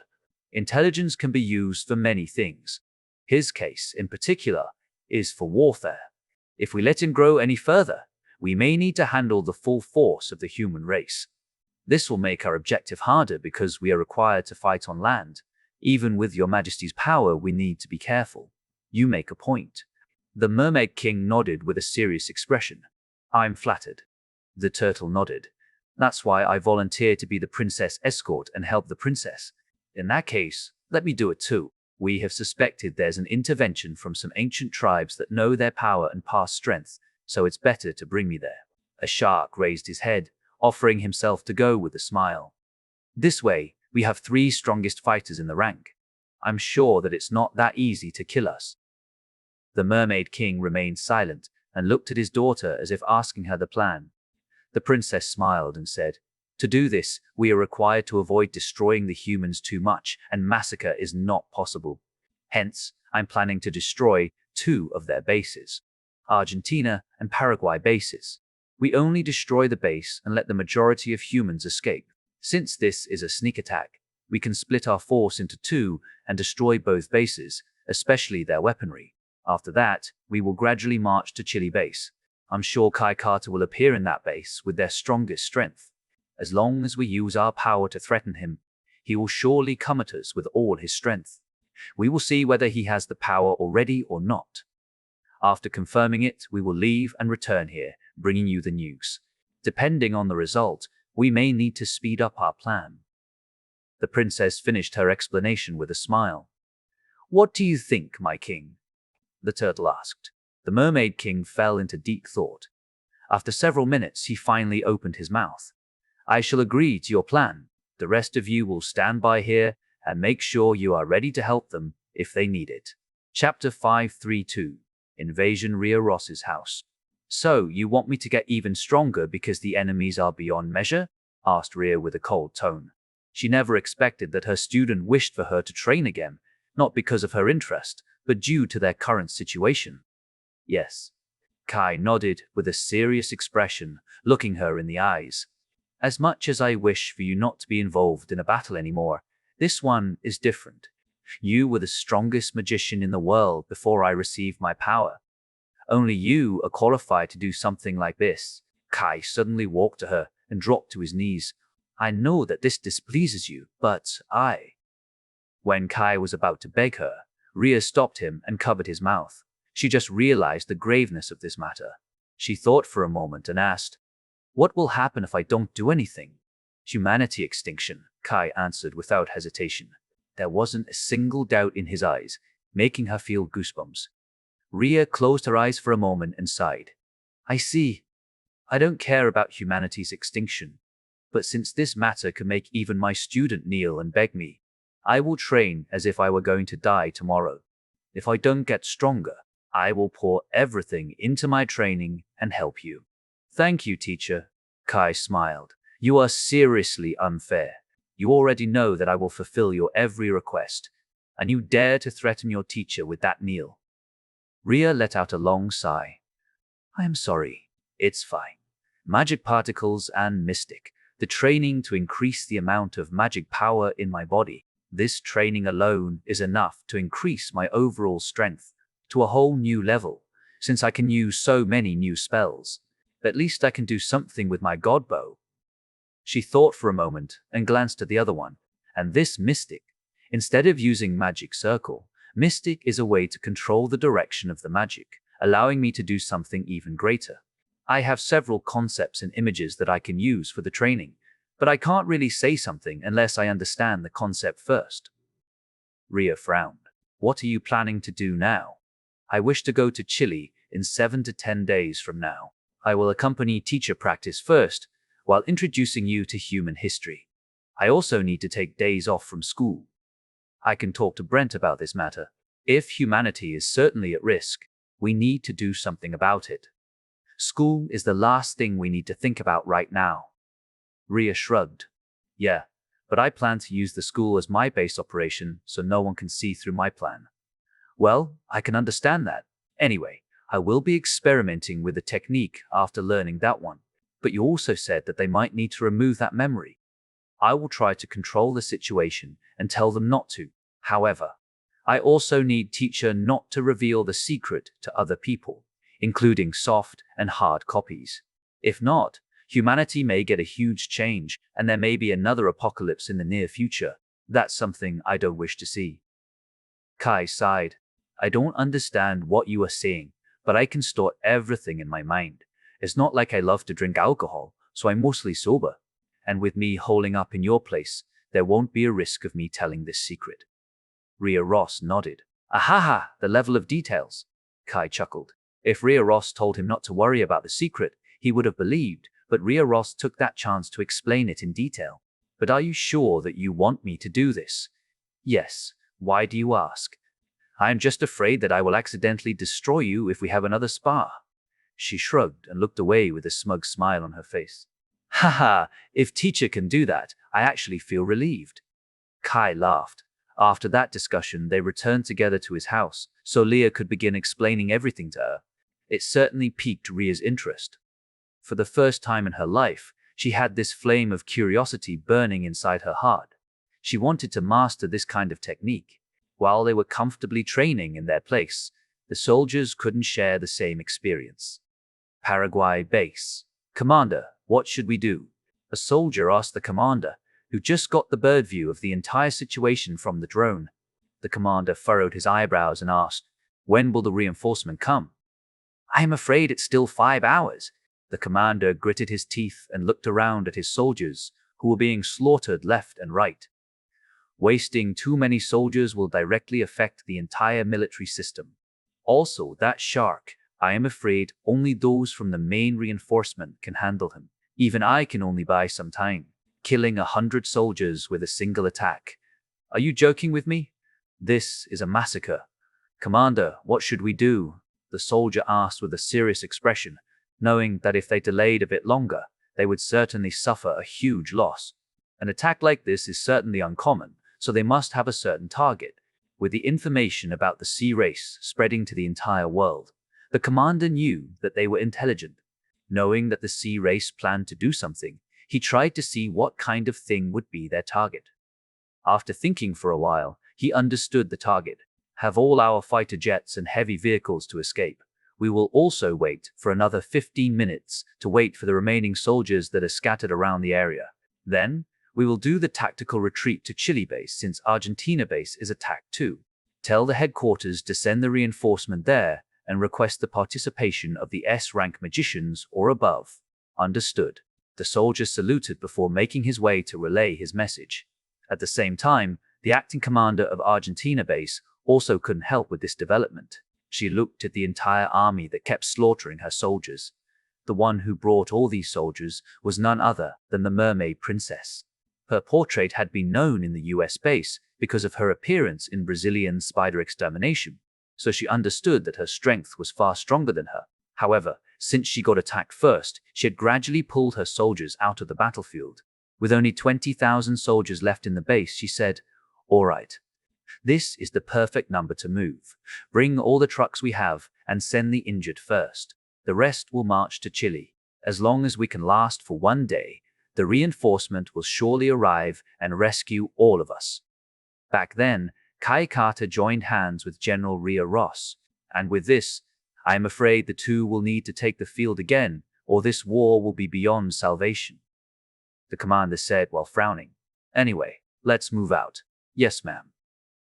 Chapter 533, Incoming War. Haha, this is good.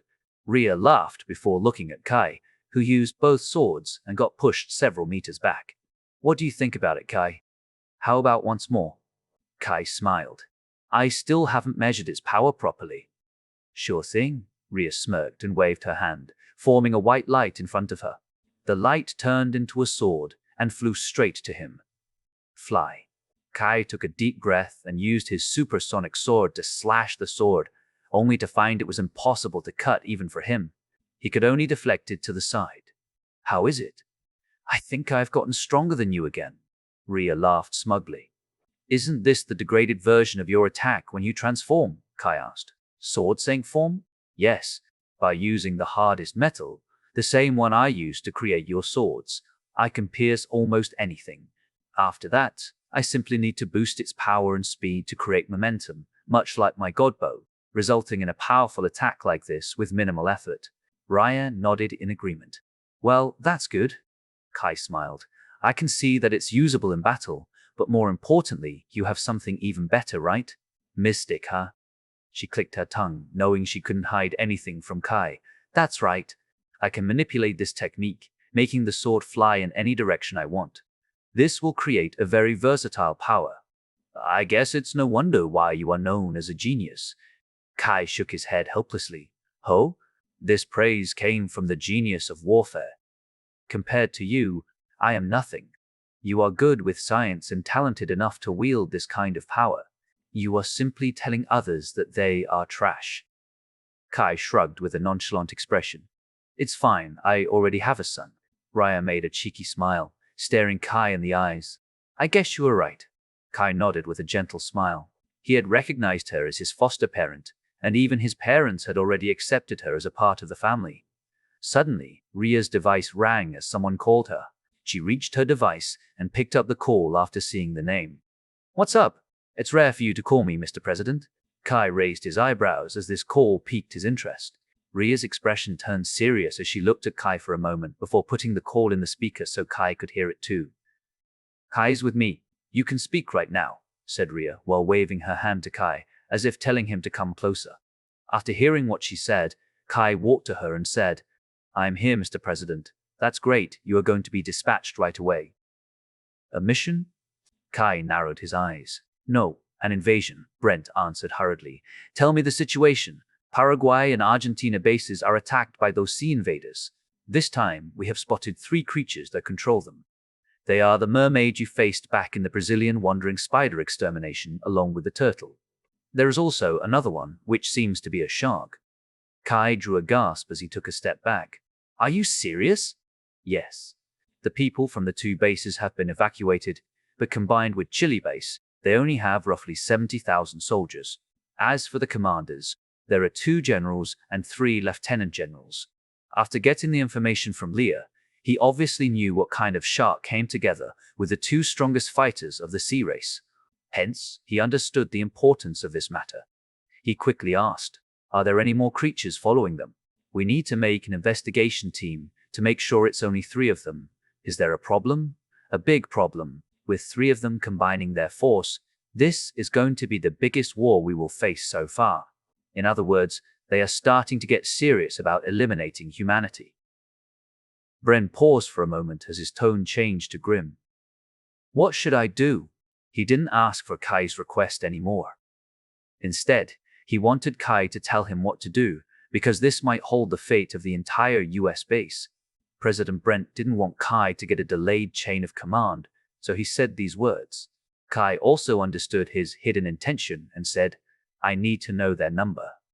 From our observation, there are roughly a total of 150,000 magical beasts. Kai thought for a moment and answered, we need at least double that number along with some air support. Also, call every single S-rank magician right now, along with at least 5 generals. Brent thought for a moment and replied, I understand. I will put all the military personnel under your command. However, I wish you can control this situation so as to avoid the citizens from knowing. The unrest will be too great of a burden for us to bear right now. Understood. I will do my best. All right. With my authority as the president, Kai Carter is to be promoted to General of the Army. He and all S-rank and SS-rank magicians in this base are to solve the upcoming war at the Chile base. The enemy is going to reach the base in 3 days, so you are to reach it within 2. Yes, sir. That's all. I wish you luck. As soon as Brent hung up, Rhea asked, what's happening? What if you and I lead the invasion to the sea race when we have the power to destroy the whole civilization? Rhea's expression darkened. Things are going to get crazy. Yes. Teacher, will you be my vice commander in this battle? Haha, the student has surpassed the teacher. Rhea laughed and patted his shoulders. With pleasure. Good. Kai nodded and took out his device, calling Leah. When she picked up, he explained the situation to her and ended it with a question. Do you think you can help? I'm afraid I can't help you in this matter. It's true that if I help, we may be able to kill one of the strongest fighters, but there is no guarantee, and the fact they are mobilizing their top 3, they are prepared to fight against us. Even if Teacher Arbor is here, she won't take the risk, because the Mermaid King might show up in this situation, or within the next 3 months to lead another invasion. That's where we will lose everything. Leah rejected the idea.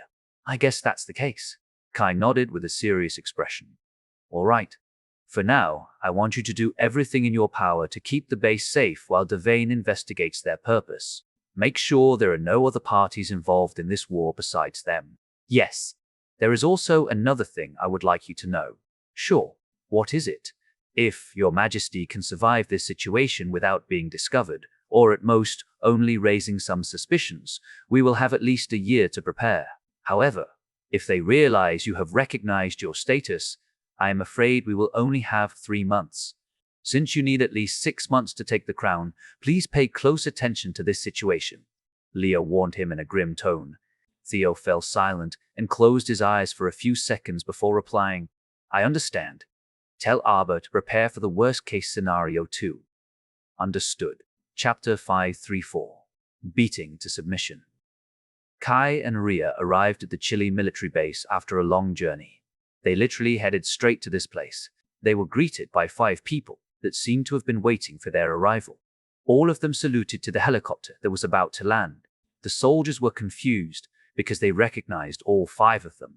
They were Chile, Paraguay, and Argentina military bases commanders and their vice commanders. However, it soon changed when they saw who came out of the helicopter.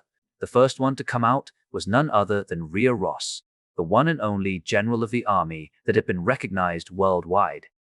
All of them couldn't help but salute as they finally saw hope. and it became even more so as soon as Kai Kata made his appearance, the world's first SSS rank magician, surpassing his own teacher. This is Kai Kata, the headquarters sent him to. Kai Kata and Rhea Ross.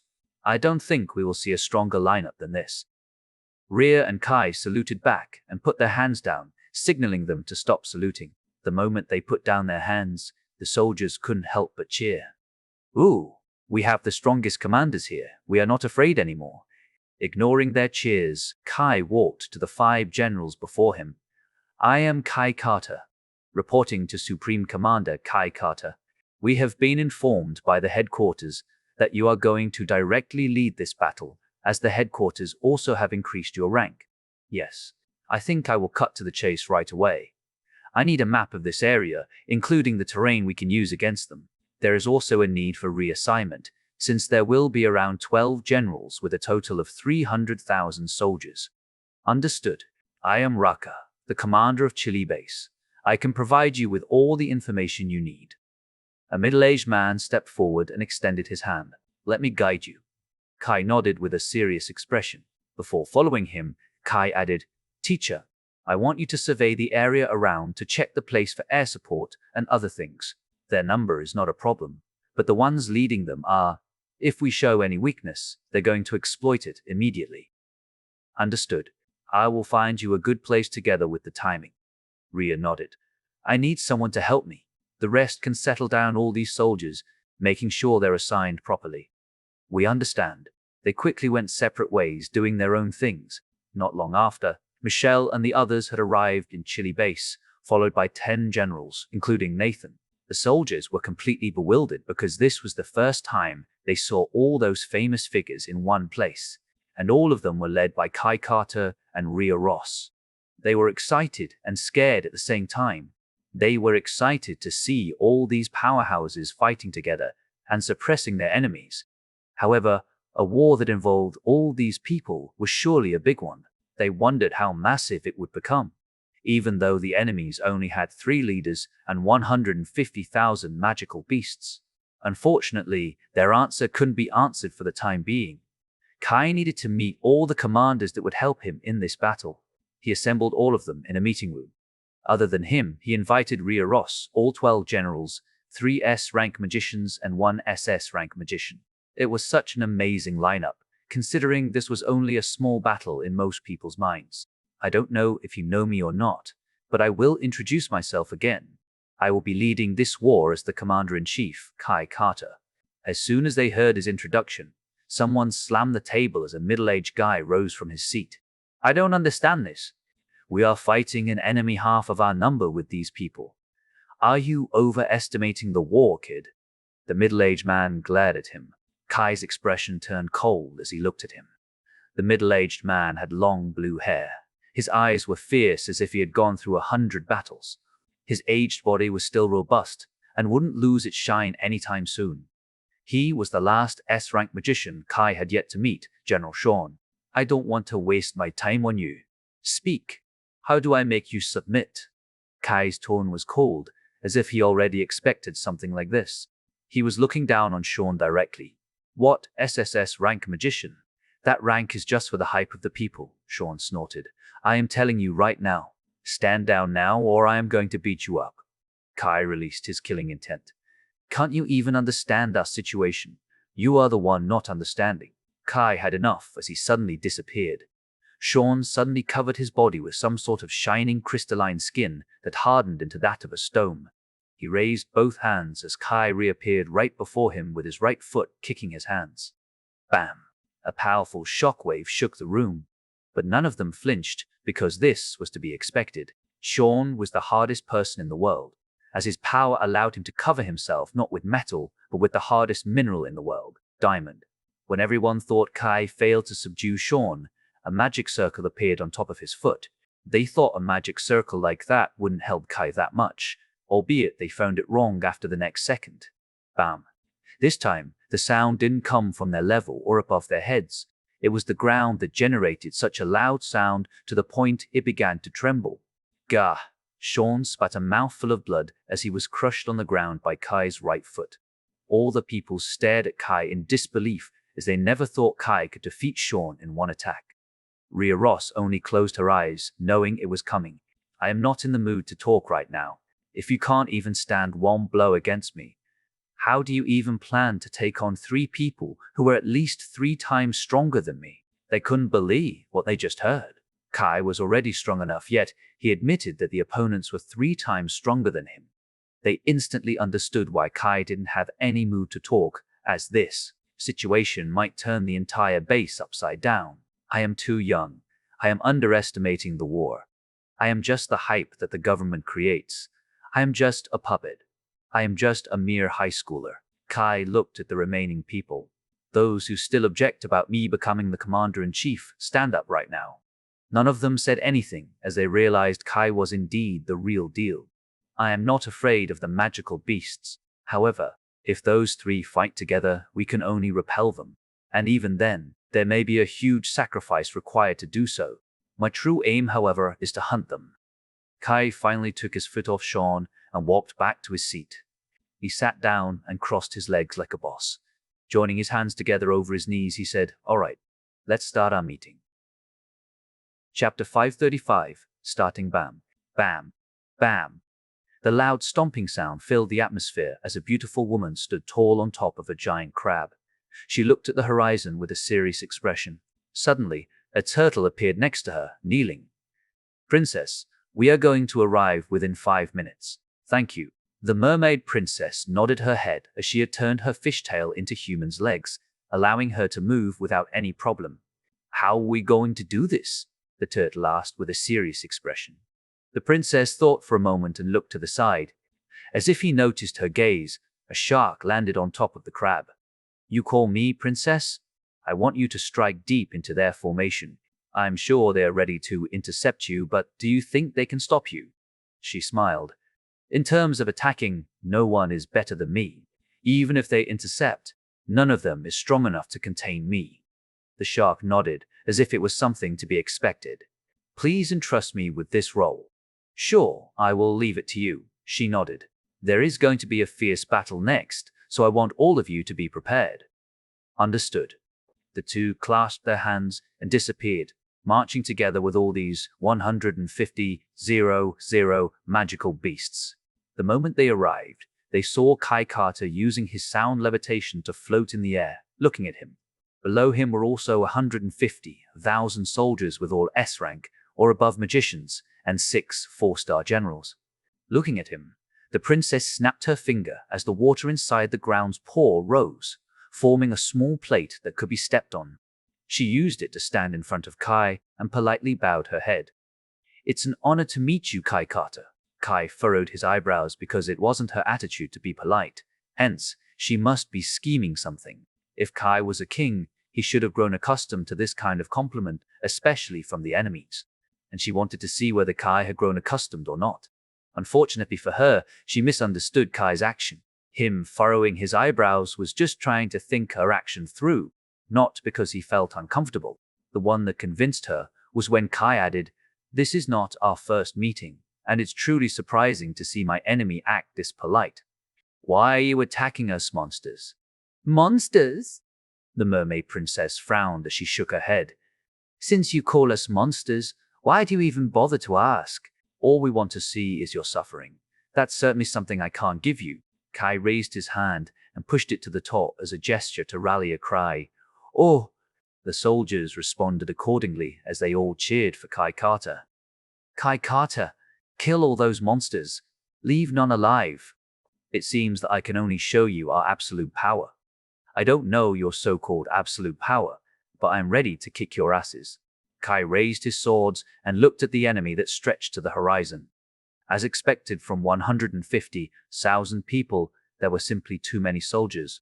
Even his own formation stretched to 1 kilometer to each side. "There is something you don't know." She smiled. "Our strength is beyond your imagination." "Our?" Kai took a glance at the side, finding a sword coming toward him. He quickly waved his blade to the right and struck the sword, stopping its momentum with all his strength. However, this allowed the mermaid princess to make her first move. She extended her hand to Kai's chest. When he was about to hit him, 4 shadows emerged from his back, turning into shadow scythes. All these scythes suddenly went straight at the princess, trying to cut her down. Clink. The mermaid princess furrowed her eyebrows when she felt the force of these scythes. It was powerful enough to stop her for a second. And within that second, Theo had finished stopping the sword and spun his body, kicking the princess on the stomach.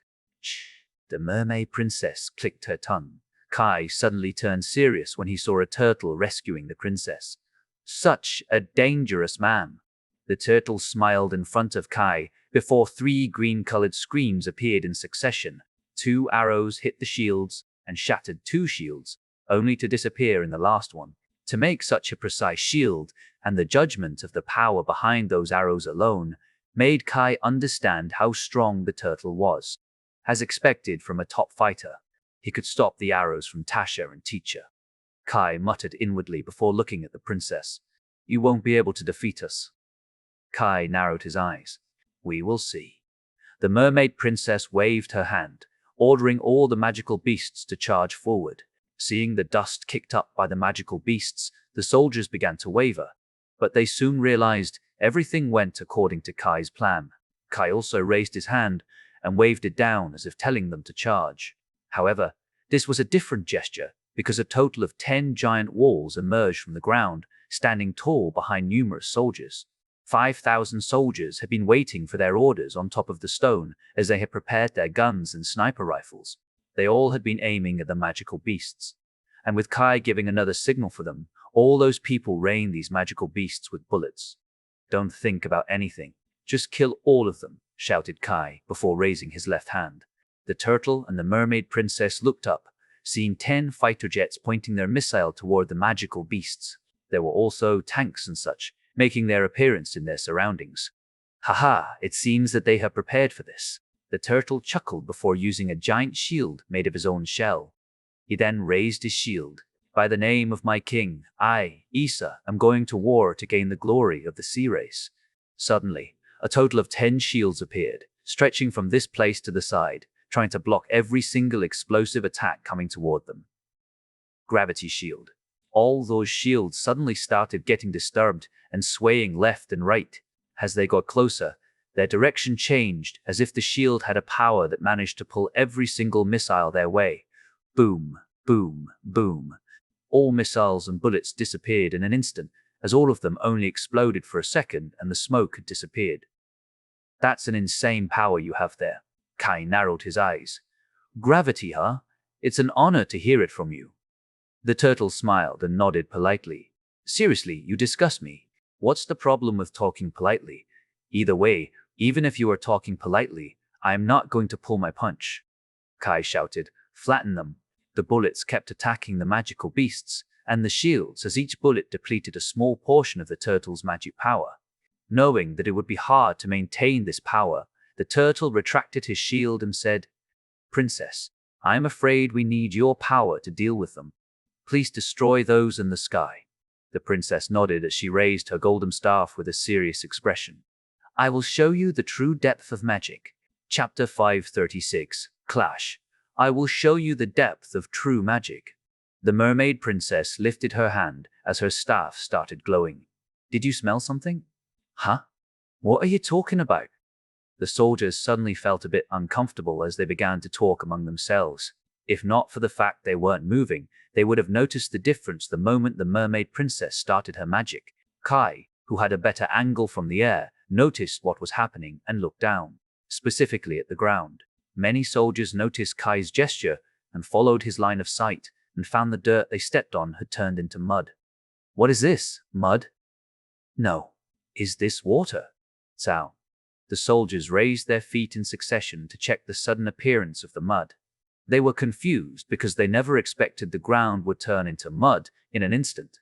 Even those from above the walls stopped attacking the magical beasts because of the same surprise. What is happening? Kai realized what happened as water flow filled his ears as he looked at the mermaid princess. It's too late! You can't do anything!" The princess clutched her hand before the water began to rise from the ground, making huge but shallow ponds everywhere. "What is this? Water?" Unfortunately for the soldiers who were still in shock, the princess did another thing to impress them. She gathered all the muddy water hidden inside the ground and formed a brown-colored water elemental. It had 2 human hands, a muscular body, and an elephant head. Its bottom was a circle where the water gathered. Still, the elemental alone reached as high as 200 meters. Let me see whether you have the strength to do something like this. The princess smirked and looked up, staring at all those flying jets. The elemental suddenly opened its arms wide, as if trying to embrace the fighter jets. All the jets quickly turned to the left, right, or even upward, trying to avoid this colossal elemental. Unfortunately, one of them couldn't escape and got swallowed by the water before exploding. Boom! Kai gritted his teeth, knowing that the mermaid princess was trying to weaken their morale. He thought for a moment and raised his sword, waving it horizontally. Sonokinetic blade. The sound wave that gathered around his sword flew straight at the elemental's stomach, where he planned to destroy it in one go to gain back the momentum. However, the princess already knew his plan, so the elemental clasped its hand before a giant sword made of water extended from its body. The elemental swung it down and struck the sound wave, resulting in a powerful shock wave that shook the entire battlefield. Boom! The shock wave woke everyone up from their surprise, as they saw the giant sword had been cut. However, what Kai cared about was the fact that he couldn't even penetrate the sword. Is this really the difference between me and her? Kai clenched his teeth, knowing that this situation was pretty bad for him. Knowing that he couldn't raise the morale with that attack, Kai raised his sword and shouted while using his magic to amplify his voice. Take a look at your surroundings. Who's beside you? The soldiers' bodies shook as that shout made them realize they were still on the battlefield. They looked at each other as a flame was ignited inside their heart. It was clear what to say in this situation, and there was a sense of union between them and those around them. They all shouted in unison. Our comrade! Who's behind you? Our family. Who's in front of us? Our enemy. The soldiers already knew what to say, and Kai took advantage of this to show another spectacular thing to raise their morale. If you don't know what to do, look at my back. Keep looking at my back, because I will always be in front of you. Kai suddenly leaped toward the mermaid princess. The water sword had recovered as the elemental tried to slam him down to the ground. Sonokinetic blade. Kai waved his sword again and sent the powerful sound wave, blasting the water sword. After that, he accelerated using his sound blast to arrive in front of the princess. He struck the princess without hesitation. Clink! A high-pitched sound echoed on the battlefield, as all of them knew that Kai was the first one to make a move. As he said, if they didn't know what to do, they only needed to look at his back. Kai would always be in the front, because he would lead them to the very end. If such a monster comes to our base, what will happen to our families? What will happen to those we have sworn to protect? This is the battlefield where we defend what we love, and there is only one thing that we need to say. The soldiers raised their weapons as their expressions turned serious. However, those who led the soldiers actually understood the hidden meaning in Kai's last sentence. That sentence was originally for them. Sensing what they needed to do, all the generals quickly shouted, "Onward! Onward!" They called for the same order in succession as they also ran forward, marching toward all the magical beasts. The soldiers who saw them instinctively followed right after. Move, go, go, go, kill those beasts. The soldiers became energetic again as all 150 zero-sound soldiers marched forward, heading straight to those magical beasts. The gunners also recovered from their shock, supporting the fighters from above. Boom, boom, boom. Explosions echoed in their ears as the magical beasts got shot down one by one. However, the princess had yet to lose her cool. She simply stared at Kai with a smile. So, this is your move. It's interesting, but it's not enough. You can say that after defeating me. Kai snorted and waved his blades a few times. The princess dealt with all those attacks effortlessly as a series of clicking sounds echoed. They both tried to assess each other's strengths to determine their next move. Suddenly, another series of explosions occurred. Everyone thought they came from the tanks releasing another wave of attacks, but they soon realized the sounds were coming only from their left. Even Kai was alarmed by the noise and couldn't help but take a peek at what had happened. He saw the tanks flipped while being engulfed by fire. On top of one tank appeared a shark licking his teeth. Raising his head, his eyes intertwined with Theo as he looked around as if trying to find another target. Ho? Do you think you can afford to look away when fighting me? I am not as good as you in close combat, but this is my territory. The princess snapped her finger as the giant water sword burst out and dropped on top of them. Before drenching them, the water formed another shape. Multiple chains began to fill the space above them as the chains flew straight to him. Kai's expression turned serious as he waved his sword again, trying to take down all these chains. Sonokinetic blade. Bam! The clash should have dispersed the water, but the princess somehow managed to keep it in place.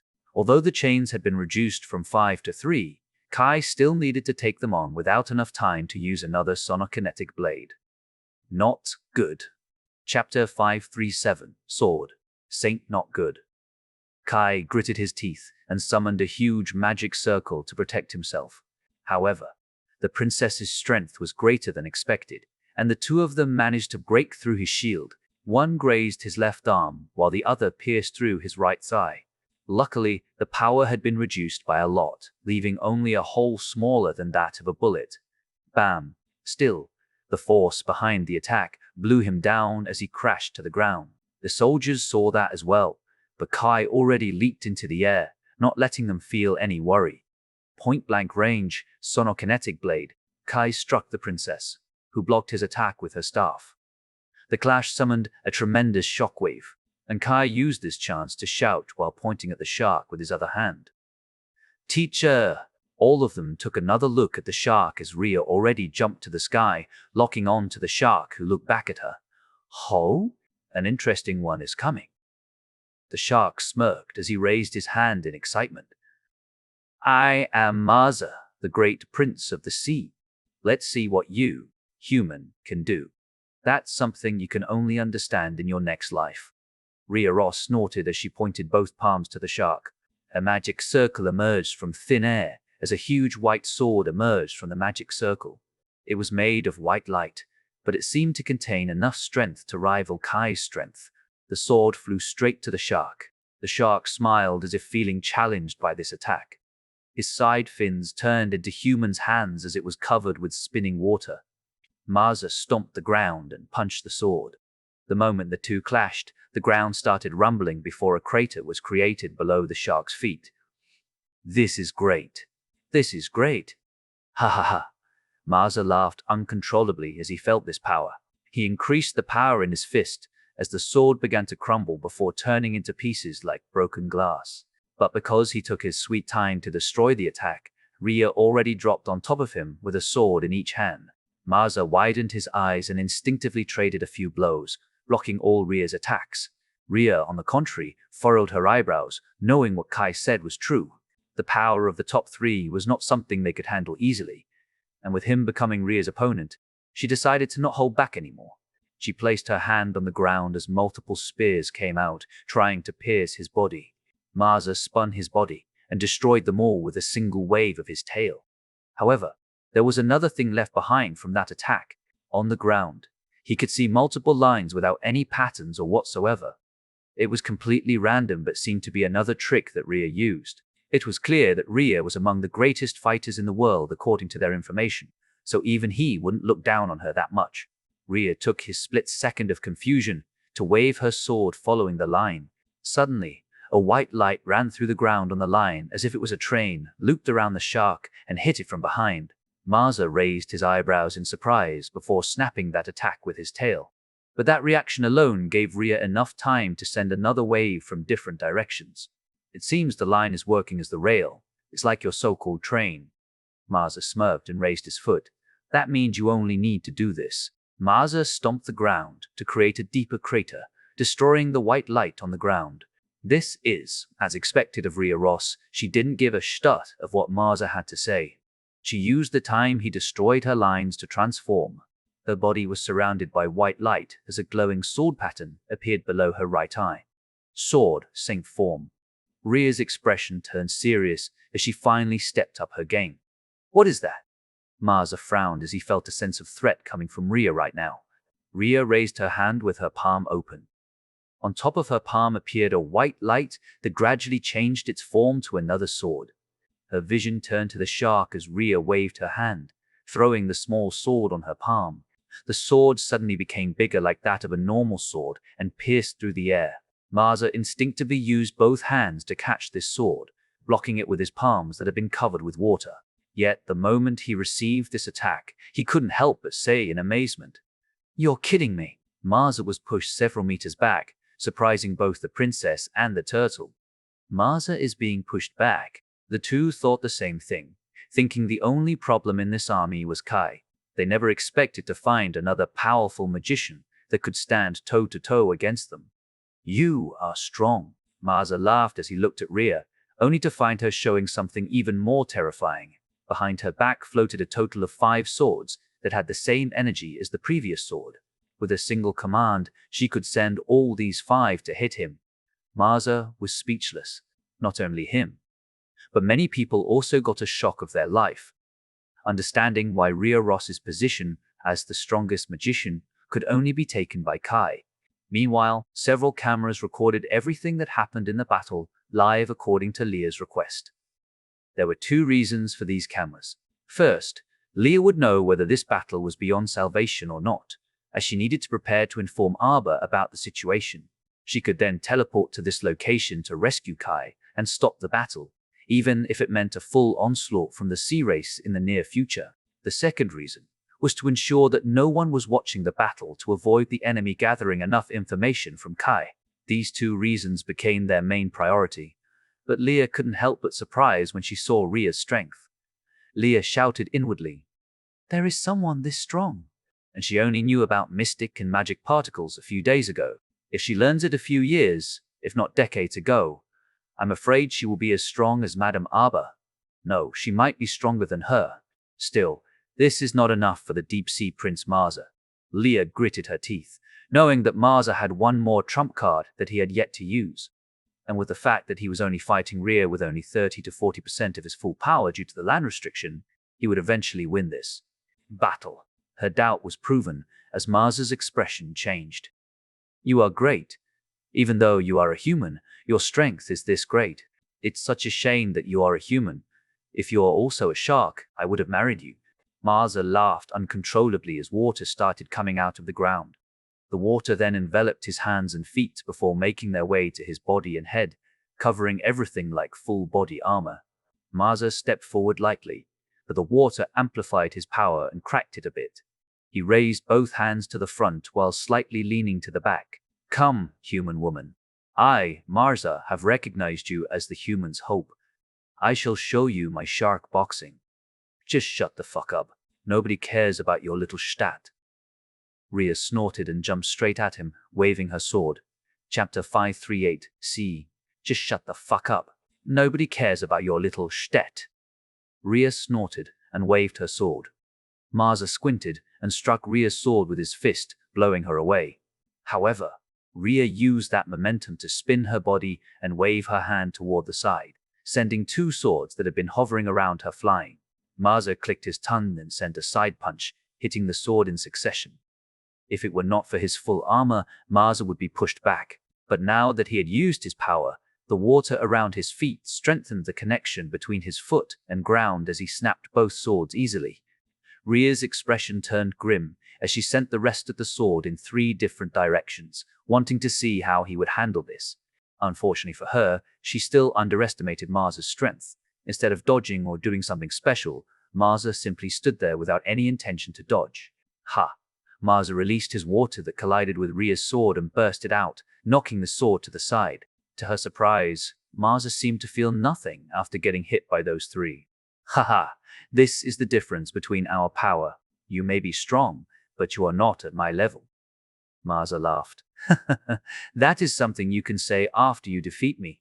Rhea harumphed and leaped forward, trying to buy time for the entire army to destroy the remaining monsters so they could defeat the 3 with a sheer number. At the same time, Kai also instructed the girls to handle the turtle. Sophia waved her hand and summoned a giant dragon head. Circulation ice magic, dragon head. The turtle smiled and said with his aged voice, "I don't want to injure you all, to be honest. You can do it if you retreat now." There is no reason for us to fight. Sophia shook her head. At the same time, Tasha appeared next to him and placed her hand on the ground. Teleportation. Ho! The turtle smiled and looked down. Where do you want to teleport me? I guess there is only one place. As he said those words, his scenery changed. Instead of standing on the ground, he was experiencing free-falling. Looking at the enemy force on the ground, the turtle had another idea. He put his shield in front of him while trying to move slightly to the center of human soldiers. Seeing through his small movement, Ayaka quickly shouted, Tasha, teleport him back to the ground. He is trying to use his extraordinary shield and gravity to destroy our formation. Hearing Ayaka's warning, Tasha used another teleportation magic to reach the turtle before transporting them back to the ground. Why do you stop me? The turtle smiled and looked at Tasha with gentle eyes. If you are young, you are bound to make mistakes. Just make sure you learn from it. Yeah, and I learned that I shouldn't use the same thing against you. Tasha used another teleportation magic again. However, the turtle seemed to have recognized her plan and slammed his shield to the ground, creating a small crater that destroyed the magic circle. If you are thinking of sending me several kilometers away from this battlefield, you may need to think twice. I won't let such a thing happen. The turtle's expression became serious. Ayaka harumphed and thrust her spear. Huh! The turtle used his shield to block this attack, but Ayaka showed the result of her training. Several explosions occurred around her spear, but most of them appeared behind the spear, increasing the force of her thrust. Ding! The collision caused a powerful shockwave that somehow made the turtle take a step back. The mermaid princess widened her eyes when she saw what happened. She thought, impossible. She can push him back? She can push back the one who is famous for his defense. She stared in disbelief before Kai took that chance to kick her on the stomach. Echo thruster. The mermaid princess managed to block it with her hand, but Kai's powerful sound wave blew her to the ground. Bam! At the same time, the turtle's expression became serious as he looked at the three girls. I'm certainly surprised, although this is just a bit of my power, to think all of you are this strong. Let me show you what I am truly capable of. My name is Sei. Circulation Ice Magic, Frozen World. Sophia obviously wouldn't let the enemy use something big, so she tried to freeze him. Surprisingly, the turtle was trapped in the layer of ice, but it was still impossible to defeat the turtle. A second later, the ice cracked before it was shattered into pieces. The turtle, on the contrary, stomped the ground with his shield. Grand slam. The turtle, Sei, slammed the shield to the ground again. However, this time, he sent a wave of magic power in all directions, turning the entire into a crater. Seeing this power, Sophia froze one of the energy waves, while Ayaka struck the other one. Still, there were three more that aimed at the army. They couldn't afford to let it hit them. Tasha decided to cover her body with lightning before striking this energy with her bare fist. At the same time, General Rain appeared before one of them. He summoned his barrier and deflected the powerful energy wave to the air. The last S-rank magician also came with an angry expression. Kai just trashed him in front of other generals, so he wanted to show everyone that he wasn't useless. And as expected from an S-rank magician, dark energy started surrounding his right hand. He grabbed this attack, imitating what Tasha did. However, unlike her, he was pushed several meters back before the energy was finally depleted. He gritted his teeth and glared at Tasha. He just couldn't comprehend why a girl that young would be able to do it. No, why would those who involved themselves with Kai become this strong? It was something he couldn't take in his heart. Unfortunately for him, C never cared about whether they could withstand his attacks or not. Instead, the turtle turned to the mermaid princess and said, "Princess, I'm afraid it's time to use them." The mermaid princess was surprised for a split second, but she soon nodded her head, understanding the situation. I don't know what you want to use, but it's not easy to do it in front of me. Kai gritted his teeth and pressed her staff with more strength. Unfortunately for him, the mermaid princess never had the need to step anywhere. She only needed to command the magical beasts out loud. By my name, Ilarica, I order you, shoot all of them down. 10 magical beasts suddenly grew their bodies. Their height reached as high as 5 meters. They were monsters from various races, such as crabs, fish, or even snails. All of them looked around. saw the giant walls made of either ice or dirt and opened their mouths. All of them were gathering their magic power inside their mouth, preparing to use their power to create a breath or something even more powerful. However, Kai had recognized this attack and quickly shouted, "Protect the walls."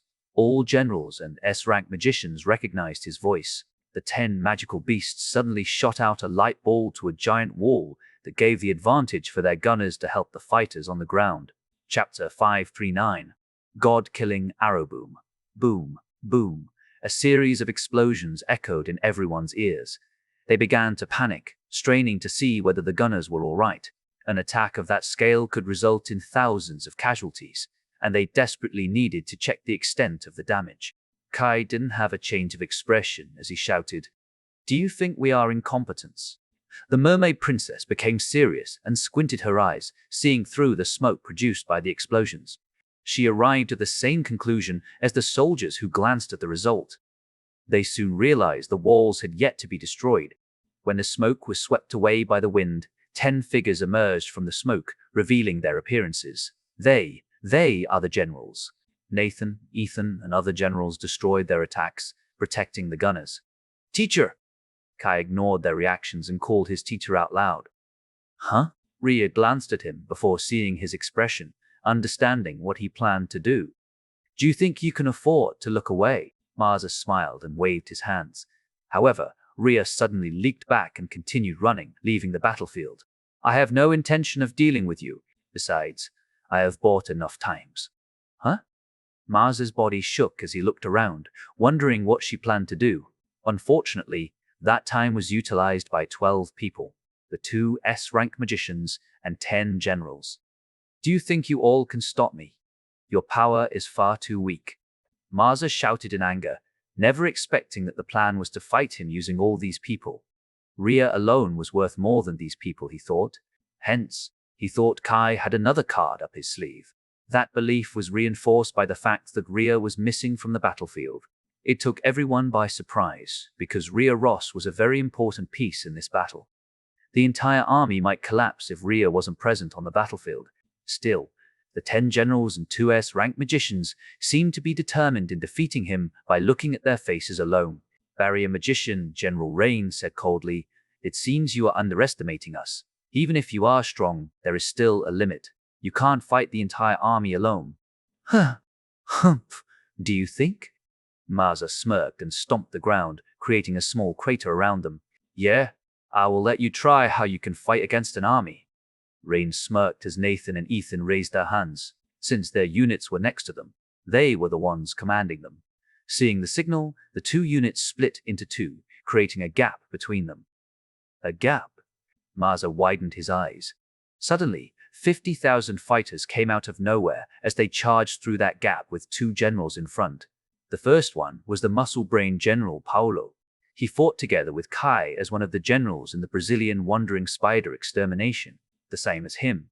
The other general was a female. She also took part in that extermination and became the last general of that mission, Jose. Paulo leaped into the air and used gravity to reinforce his power before slamming Marza with his warhammer. "Try this one, you retard." Marza's expression turned serious as he struck this weapon with all his might, knocking it away. "You are the idiot." "Nope." Paulo stuck his tongue out, as his performance was just to buy enough time for the other 10 generals to send their attacks. Water Slicer, Sword Shem, Lightning Tulip. All of them released their respective attacks, trying to see whether the enemy could withstand it or not. However, to their surprise, Marza just stood there without doing anything. When their attacks hit his water armor, they were destroyed in an instant, as if nothing would injure him. "Ho?" Paulo grinned excitedly. "It seems that I need to show you who is superior here." Marza gritted his teeth. Before he could send his attack, all those 50,000 soldiers had passed them by looping around them and began killing the magical beasts, hoping to annihilate the entire army of the magical beasts. Yeah, you are the superior. However, you need to consider the lives of your subordinates. Do you think you can withstand the full might of our 300 zero-sound soldiers, along with us and Kai Carter? Paulo pointed his middle finger at him before shouting, "Wife, handle the soldiers for me. I am going to be a bit busy." His wife, Erica, smiled as her expression turned serious. Got it. Let's go. It's time to show the Paolo army's strength. Ooh! The soldiers seemed to have been influenced by Paolo's style as they began slaughtering the magical beasts on the opposite side. Jose also didn't want to lose, as she picked up the speed while sending all the monsters to the air to show off a little bit. Her soldiers saw her action and heard her voice. On me. Oh. Oh. Oh. Seeing the situation, the mermaid princess knew that they were at a disadvantage since those generals and magicians just needed to hold Marza for a while. Do you think you can defeat us, Kai Carter? The mermaid princess gritted her teeth, knowing that she had lost in terms of strategy. It was frustrating because Kai kept beating her this whole time, not only back in their first fight, but also their second fight in the Brazilian wandering spider extermination and this battle. Kai kept checkmating her in strategy alone. She had her own pride as a commander and strategist, so this was truly unpleasant in her heart. Unfortunately, she would get another direct hit as the army behind Theo suddenly split up, opening the same gap as the one they made to let Paolo and Jose enter. The princess widened her eyes as she thought there was still reinforcement coming their way. However, she kept clashing with Kai for a minute, but nothing came out. Yet, she couldn't dismiss the feeling in her heart that wanted her to go away. What are you planning? The princess gritted her teeth. What was your name again? Tai smiled. Ah, right, Ilarica, was it? I have a big present for you, Princess Ilarica. Ilarica's body shook as she stared into his eyes, trying to figure out his thoughts. Before she had the chance, Tasha appeared out of nowhere and used another teleportation magic circle, carrying him to the side. It was at this time Ilarica realized what kind of present he had for her. On the horizon, there was a slight disruption of her sight, as if there was an illusion. But that illusion soon disappeared, revealing two people. The left one was none other than Rhea Ross, holding her giant bow. But the other one was the unique light magic user, the one that helped Kai in making a map of the underground tunnel, the maid of the Graham family, Via. Coleman. She used her light magic to put a mirage that would camouflage what they were doing. And it turned out, Rhea had been preparing for her strongest attack, aiming it at the princess. Thank you for doing this. Rhea smiled. Via shook her head and looked at Kai's back. Master Kai is indeed marvelous. Had I not met him back then, I wouldn't have thought my light magic could be so useful. To think I'm using my own magic to recreate the image of the scenery. It requires such intense precision. Luckily, he has set up cameras everywhere, allowing me to fool them for a long time. Haha, but there's no need to talk that much. We have something important to do. Rhea Ross smirked as she released her most powerful attack. God-killing arrow. Chapter 540.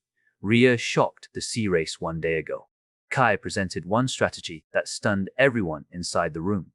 We can't win against them, said Kai with a serious expression. The best chance for us is to repel them with my teacher's God-killing arrow. This is an extremely risky strategy. But if you think you can fight against 3 creatures that can destroy a city with their own power, be my guest.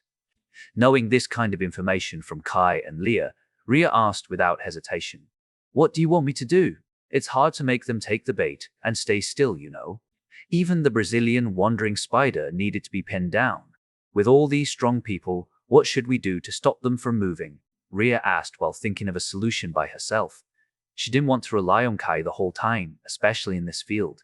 I can stop their movements. However, that will require Tasha to rescue me right before teacher releases the arrow. Kai nodded and raised 3 fingers. We need to do 3 things before executing this plan. But before that, I would like to make sure that everyone is on board with this. I'm good. Nathan raised his hand without hesitation. Since his grandson-in-law took the lead, he would support him to the best of his ability. The other generals and S-rank magicians seemed to have come to a conclusion. We also agree with your plan. Your plans were magnificent in the past, so we want to trust you. Ethan nodded. Kai smiled. Thanks. Then, I will start explaining the 3 things. First of all, we are going to show them our power to let them know that we are serious about defeating them. This serves 2 purposes. First, I want the enemy to think we don't yet know their true strength, which explains our confidence in defeating them. Second, is to make them believe we have no other secret weapons up our sleeves. Hence, The signal of this operation is when 10 generals that took the field made their move. Yes, before anything big happens, please don't show your fighting prowess yet. This is going to be our signal. I don't know what will happen, but I know that they will kill many of us, so I'm sure you will have the time to act. After that, everyone is going to target the one that my teacher fought during the battle. This kind of movement shouldn't need any coordination since all of you are going to replace her as soon as you make your move. Then, we will send 2 units under 2 generals to misdirect them into thinking we're planning to do the same thing they are. Their mission is to eliminate as many magical beasts as possible. Of course, I hope the generals whose units are stationed near you will command their troops to make way. That wraps up the second point. Last but not least, I'm going to send someone to make a certain camouflage so my teacher can gather enough energy to bring the strongest god-killing arrow. Your target will be the princess, since she is very important to both of them. These 3 things will allow us to gain a massive advantage in this war. So, I hope that everyone can follow this plan. Kai nodded. I'm sure that the enemy will retreat after seeing her strongest attack. They exchanged looks, contemplating this plan. Remembering that meeting, Rhea couldn't help but smile and release the sword that acted as an arrow, containing all her magic power. God-killing arrow. Princess. The turtle shouted in panic as he clearly felt the power contained in that arrow. Ilarica gritted her teeth and waved her hand to stop this attack. But deep down, she realized that her strength couldn't stop this overbearing attack. This attack had a sole purpose. It was to go straight, destroying everything on its path. Because it had been programmed this way, that Rhea's god-killing arrow could contain this much strength. However, the turtle also had something similar in his repertoire. Instead of attacking, his power had been used to protect. The turtle arrived right in front of the princess and slammed the bottom of his shield to the ground, gaining enough foothold for the shield. 7-star domain gates. The turtle shouted as a red metal gate emerged from the ground. Orange gate followed right after and continued with the color of the rainbow. All 7 gates were aligned, planning to receive this god-killing arrow. The turtle suddenly felt an immense pressure coming from his shield as the god-killing arrow hit the first gate. This was the first time he received such a powerful attack from a mere human. What? The turtle drew a gasp as the first gate was shattered into pieces. Ilarica and Marza widened their eyes. They never saw his gate getting shattered into pieces before, because there wasn't a life-threatening situation that required such a skill. Yet, they knew that this skill was his strongest skill. He might not have his full power since he wasn't in the water, but the turtle could live on land too, so the turtle was the least suppressed in this environment. With all that power, Rhea managed to pierce through the first gate. However, their shot continued because Rhea had broken through the second gate. The third gate tried to contain the arrow a bit longer, as they saw what happened to the ground that the arrow passed. Surprisingly, there was a huge half-circle trail, as if a giant worm ate the ground as it traveled. Yet, they couldn't say such a thing because the ground had some sparks from inside, showing that the dirt might be engulfed by flame very soon. Such a powerful attack. Ilarica raised her vision, looking at Rhea. This was the first time she believed that humans might be harmful to their race, because even a normal human could do something like this. If Theo wielded a more powerful strength than this one by becoming a full-fledged protector, the war would become tremendously hard. However, that shock had yet to cease when the arrow shattered the third gate. What? Ilarica dropped her jaw. Even with her full strength, she only managed to destroy 5 of them in total. After all, C was known as the strongest person in defense. He could even stop several attacks from Neptune, so his reputation was well deserved. Yet, a human destroyed that third gate and had no sign of stopping. The fourth gate was shattered right after, making their hearts skip a beat. How much strength does this arrow truly possess? Marza squinted his eyes with a slight fright filling his heart. He soon got goosebumps when the 5th gate was destroyed right before his eyes. Even Ilarica couldn't contain her shock as the arrow now clashed with the 6th gate, the one that she never touched. This attack must contain all her strength, but it's still surprising to see someone who hasn't touched the true magic can push CI to this point. If she knows the magic particles, I'm afraid. The princess's expression darkened. Fortunately for them, the arrow began losing its power as the size rapidly shrunk, turning that majestic and powerful sword into a normal sword. Still, the arrow didn't go down without a fight. Crack. They all heard the crack and saw a huge one appearing on the sixth gate. They felt relieved and scared at the same time as they looked at the person who managed to do such a thing, Ria Ross.